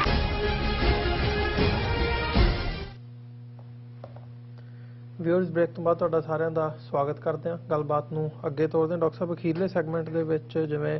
ਇਹ ਸਾਰੇ ਪਾਰਟ ਦੀ ਅਸੀਂ ਚੋਣਾਂ ਦੇ ਹਵਾਲੇ ਨਾਲ ਹੀ ਅੱਜ ਸਾਰੀ ਡਿਸਕਸ਼ਨ ਰੱਖੀ ਹੈ, ਤੇ ਇਹਦੇ ਵਿੱਚੋਂ ਅਸੀਂ ਜਿਵੇਂ ਪੰਜਾਬ ਦੀਆਂ ਚੋਣਾਂ ਦੇ ਹਵਾਲੇ ਨਾਲ ਵੀ ਆਮ ਆਦਮੀ ਪਾਰਟੀ ਦਾ ਆਉਣਾ, ਪਿਛਲੀਆਂ ਚੋਣਾਂ ਦੇ ਵਿੱਚ ਡਾਇਸਪੋਰਾ ਦਾ ਉਹਦੇ ਵਿੱਚ ਰੋਲ ਸਪੋਰਟ ਦੇ ਵਿੱਚ ਜਿਹੜਾ ਆ ਉਹ ਵੱਡੇ ਲੈਵਲ ਦੇ ਉੱਤੇ ਦੇਖਿਆ ਗਿਆ ਸੀ। ਇਸ ਵਾਰ ਜਿਹੜੀ ਇਹ ਚੇਂਜ ਹੈਗੀ ਹੈ ਵੀ ਡਾਇਸਪੋਰਾ ਨੇ ਉਵੇਂ ਐਂਥੂਸੀਆਜ਼ਮ ਨਹੀਂ ਦਿਖਾਇਆ, ਇਹਨੂੰ ਕਿਵੇਂ ਦੇਖਦੇ ਹੋ ਤੁਸੀਂ? ਤੇ ਇਹਦੇ ਵਿੱਚ ਡਾਇਸਪੋਰਾ ਦਾ ਕੀ ਰੋਲ ਹੈ ਹੁਣ ਪੰਜਾਬ ਪ੍ਰਤੀ, ਪੰਜਾਬ ਦੀਆਂ ਹੱਕੀ ਮੰਗਾਂ ਦੇ ਪ੍ਰਤੀ, ਪੰਜਾਬ ਦੇ ਵਿੱਚ ਕੁਝ ਡਿਲੀਵਰ ਕਰ ਸਕਣ ਦੇ ਪ੍ਰਤੀ? ਦੇਖੋ, ਅਸੀਂ ਇਹ ਸਮਝਦੇ ਹਾਂ ਕਿ ਡਾਇਸਪੋਰਾ ਦੀ ਪਾਵਰ, ਜਿਸ ਨੂੰ ਅੱਜ ਕੱਲ੍ਹ ਸੌਫਟ ਪਾਵਰ ਕਰਕੇ ਵੀ ਡਿਸਕਸ਼ਨ ਦੇ ਵਿੱਚ ਕਲੱਬ ਹਾਊਸ ਵਿੱਚ ਡਿਸਕਸ ਕੀਤਾ ਜਾਂਦਾ ਹੈ, ਉਹਨੂੰ ਕੋਈ ਵੀ ਧਿਰ ਇਗਨੋਰ ਨਹੀਂ ਕਰ ਸਕਦੀ। ਔਰ ਬੇਸ਼ੱਕ ਪਿਛਲੀਆਂ ਚੋਣਾਂ ਵੇਲੇ, ਖਾਸ ਤੌਰ ਤੇ ਪਾਰਲੀਮੈਂਟ ਦੀਆਂ ਚੋਣਾਂ ਵੇਲੇ 2014 ਦੇ ਵਿੱਚ, ਜਦੋਂ ਕਿ ਅਰਵਿੰਦ ਕੇਜਰੀਵਾਲ ਔਰ ਉਹਨਾਂ ਦੇ ਬਾਕੀ ਬੰਦੇ ਇੱਥੇ ਘੁੰਮਦੇ ਰਹੇ ਔਰ ਉਹਨਾਂ ਨੇ ਮਿਲੀਅਨਸ ਆਫ ਡਾਲਰਸ ਜਿਹੜੇ ਨੇ ਉਹ ਬਾਹਰਲੇ ਸਿੱਖਾਂ ਤੋਂ ਰੇਜ਼ ਕੀਤੇ, ਜਿਸ ਨੇ ਇਸ ਪਾਰਟੀ ਦੀ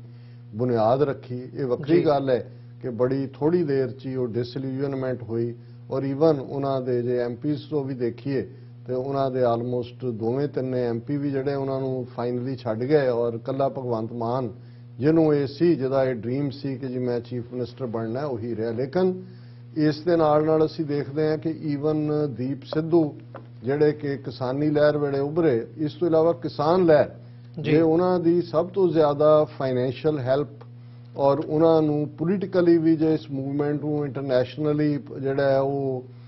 ਸੱਤਾ ਦੇ ਗਲਿਆਰਿਆਂ ਤੱਕ, ਇੱਥੇ US ਕਾਂਗਰਸ ਹੋਏ, Canadian parliament, UK parliament, Australia, New Zealand, ਤੇ ਇਹ ਡਾਇਸਪੋਰਾ ਸਿੱਖਾਂ ਦੀ ਗੱਲ ਸੀ, ਜਿਸ ਖੌਫ ਤੋਂ ਖੌਫਜ਼ਦਾ ਹੋ ਕੇ ਮੋਦੀ ਨੇ ਜਦੋਂ ਗੁਰੂ ਨਾਨਕ ਸਾਹਿਬ ਦੇ ਪ੍ਰਕਾਸ਼ ਪੁਰਬ ਦੇ ਮੌਕੇ 'ਤੇ ਖੇਤੀ ਕਾਨੂੰਨ ਵਾਪਸ ਲੈਣ ਦੀ ਗੱਲ ਕੀਤੀ ਤਾਂ ਜ਼ਾਹਰ ਹੈ ਵੀ ਉਹ ਸਿੱਖ ਕੌਮ ਨੂੰ ਐਡਰੈਸ ਕਰ ਰਿਹਾ ਸੀ, ਔਰ ਉਹਨੂੰ ਇਹ ਪਤਾ ਸੀ ਕਿ ਵੀ ਇਹ ਗਰਾਊਂਡ ਦੇ ਉੱਤੇ ਬੈਠੇ ਜਿਨ੍ਹਾਂ ਨੂੰ ਮੇਵਾਲੀ ਤੇ ਕਿਵੇਂ ਕਹਿ ਕੇ ਕ੍ਰਿਮੀਨਲ ਤੇ ਕਿਸਾਨ ਹੀ ਨਹੀਂ ਨੇ, ਜੇ ਡਾਇਸਪੋਰਾ ਪਾਵਰ ਨਾ ਹੁੰਦੀ ਤੇ ਉਹਨਾਂ ਦੇ ਨਾਲ ਜੋ ਸਲੂਕ ਹੁੰਦਾ ਉਹ ਈਵਨ ਕਲਪਿਆ ਨੇ ਵੀ ਨਹੀਂ ਜਾ ਸਕਦਾ ਕਿ ਕਿਵੇਂ ਉਹਨਾਂ ਨੇ ਇਹਨੂੰ ਕ੍ਰਸ਼ ਕਰਨਾ ਸੀ। ਪਰ ਇਹ ਜਿਹੜੀ ਵਿਕਟਰੀ ਯੂਨੀਕ ਹਾਸਲ ਹੋਈ, ਅਨਫੋਰਚੂਨੇਟਲੀ ਉਸ ਪੀਰੀਅਡ 'ਚ ਜਦੋਂ ਲਗਭਗ 13 ਮਹੀਨੇ ਲੋਕ ਉੱਥੇ ਬੈਠੇ ਰਹੇ, ਜਿਹੜੇ 38-40 ਬੰਦੇ ਉੱਥੇ ਬੈਠੇ ਸੀ, ਉਹਨਾਂ 'ਚ ਕਿੰਨੇ ਜਿਹੜੇ ਨੇ ਉਹ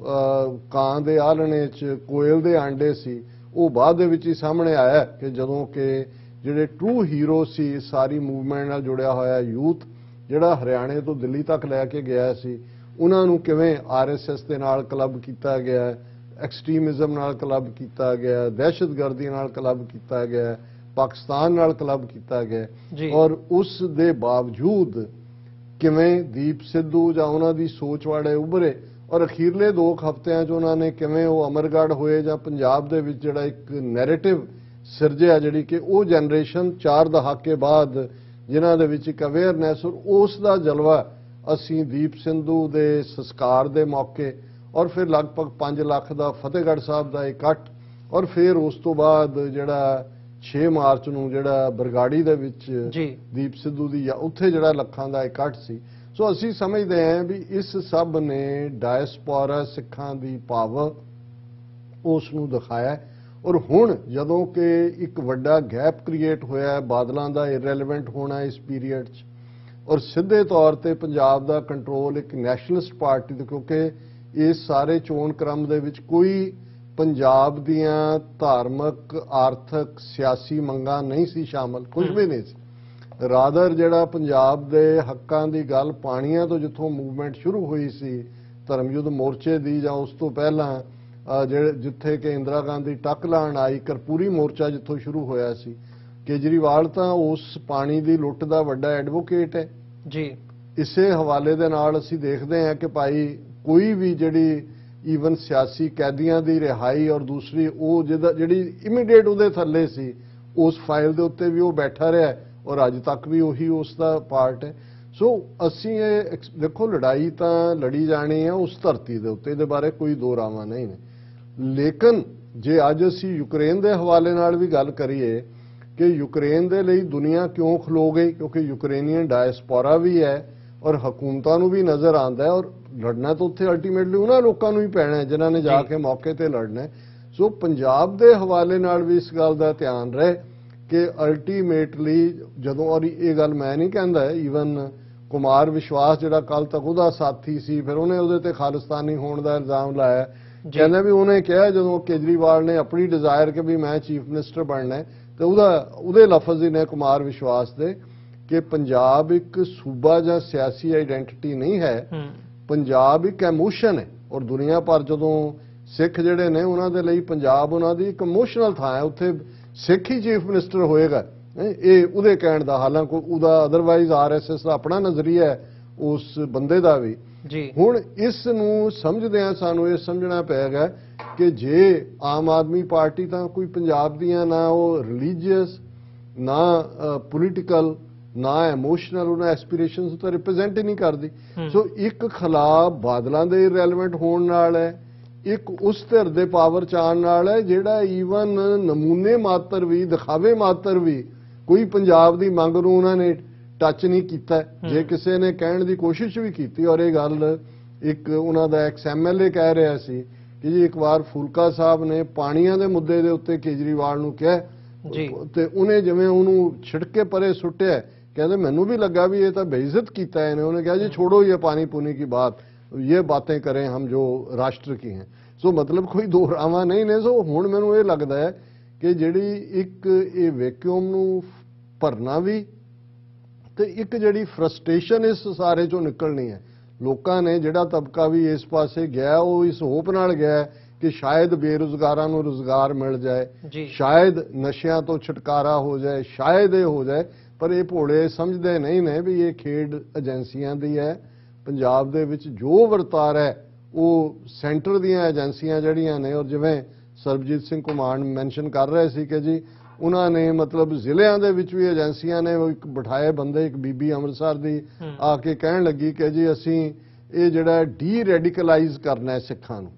हुण मतलब गल ये नहीं है भी तुसीं खालिस्तानी हो या नहीं हो। पंजाब च तां उन्हां नूं जिहड़ा पंज ककारी सिख है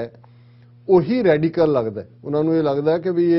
ਇਹਦੇ ਚੋਂ ਹੀ ਜਿਹੜਾ ਉਹ ਐਂਟਾਈ ਨੈਸ਼ਨਲ ਹੈ, ਕਿਉਂਕਿ ਪੰਜ ਕਕਾਰਾਂ ਦੇ ਥੱਲੇ ਦੀ ਕਮਿਟਮੈਂਟ ਤਾਂ ਗੁਰੂ ਔਰ ਗੁਰੂ ਗ੍ਰੰਥ ਸਾਹਿਬ ਨਾਲ ਹੈ। ਸੋ ਜੇ ਹੁਣ ਅੱਜ ਇਹ ਡੈਲੀਬਰੇਟਲੀ ਉਹਨਾਂ ਨੂੰ ਉਹ ਭਗਤ ਸਿੰਘ ਦਾ ਇਮੇਜ ਜਿਹਦੇ ਨਾਲ ਕੋਈ ਨਾ ਲਾਗਾ ਦੇ ਗਿਆ, ਨਾ ਇਹਨਾਂ ਦੀ ਕੋਈ ਉਹਦੇ ਤੇ ਕੋਈ ਆਸਥਾ ਹੈ, ਲੇਕਿਨ ਜੋ ਹੈ ਵੀ ਹੈ ਨਾ ਉਹ ਬਿਲੀਵਰ ਹੈ। ਤੇ ਜੇ ਈਵਨ ਡਾਕਟਰ ਅੰਬੇਦਕਰ ਦੇ ਹਵਾਲੇ ਨਾਲ ਬੇਸ਼ੱਕ ਉਹਨਾਂ ਬਾਰੇ ਕਿਹਾ ਜਾਂਦਾ ਹੈ ਕਿ ਉਹ ਬੁੱਧ ਧਰਮ 'ਚ ਕਨਵਰਟ ਹੋਏ ਵੀ, लेकिन बुद्ध धर्म भी कोई आस्तिकता दे विच यकीन नहीं रखता। और यही जे कार्ल मार्क्स ने कहा कि जी ये जिहड़ी रिलीजन है ये तो ओपीयम ऑफ द मासिस है। तो डॉक्टर अंबेदकर दे जे तुसीं भगती मार्ग बारे उन्हां दे विचार देखोगे तो लगभग उत्थे ही पहुंच जांदे ने, क्योंकि वो ये समझदे सी कि जी ये अवेयरनैस के मामले च जां लोकां नूं एक होर पासे तोड़ दिंदा है और फलाना। सो जे हुण यही हाल जिस केजरीवाल नूं यही बीजेपी और दूजे कम्युनिस्ट कहते रहे, लैफ्टिस्ट कहते रहे, और जिहड़ा इस गल नूं प्रूव करन लई कि मैं हिंदू तवी हां बैठ के हनुमान चालीसा भी सुणांदा है पूरे दा पूरा। तो ये लड़ाई इन्हां दे खिलाफ जिहड़ी है साडे लई बड़ी ट्रिकी भी है।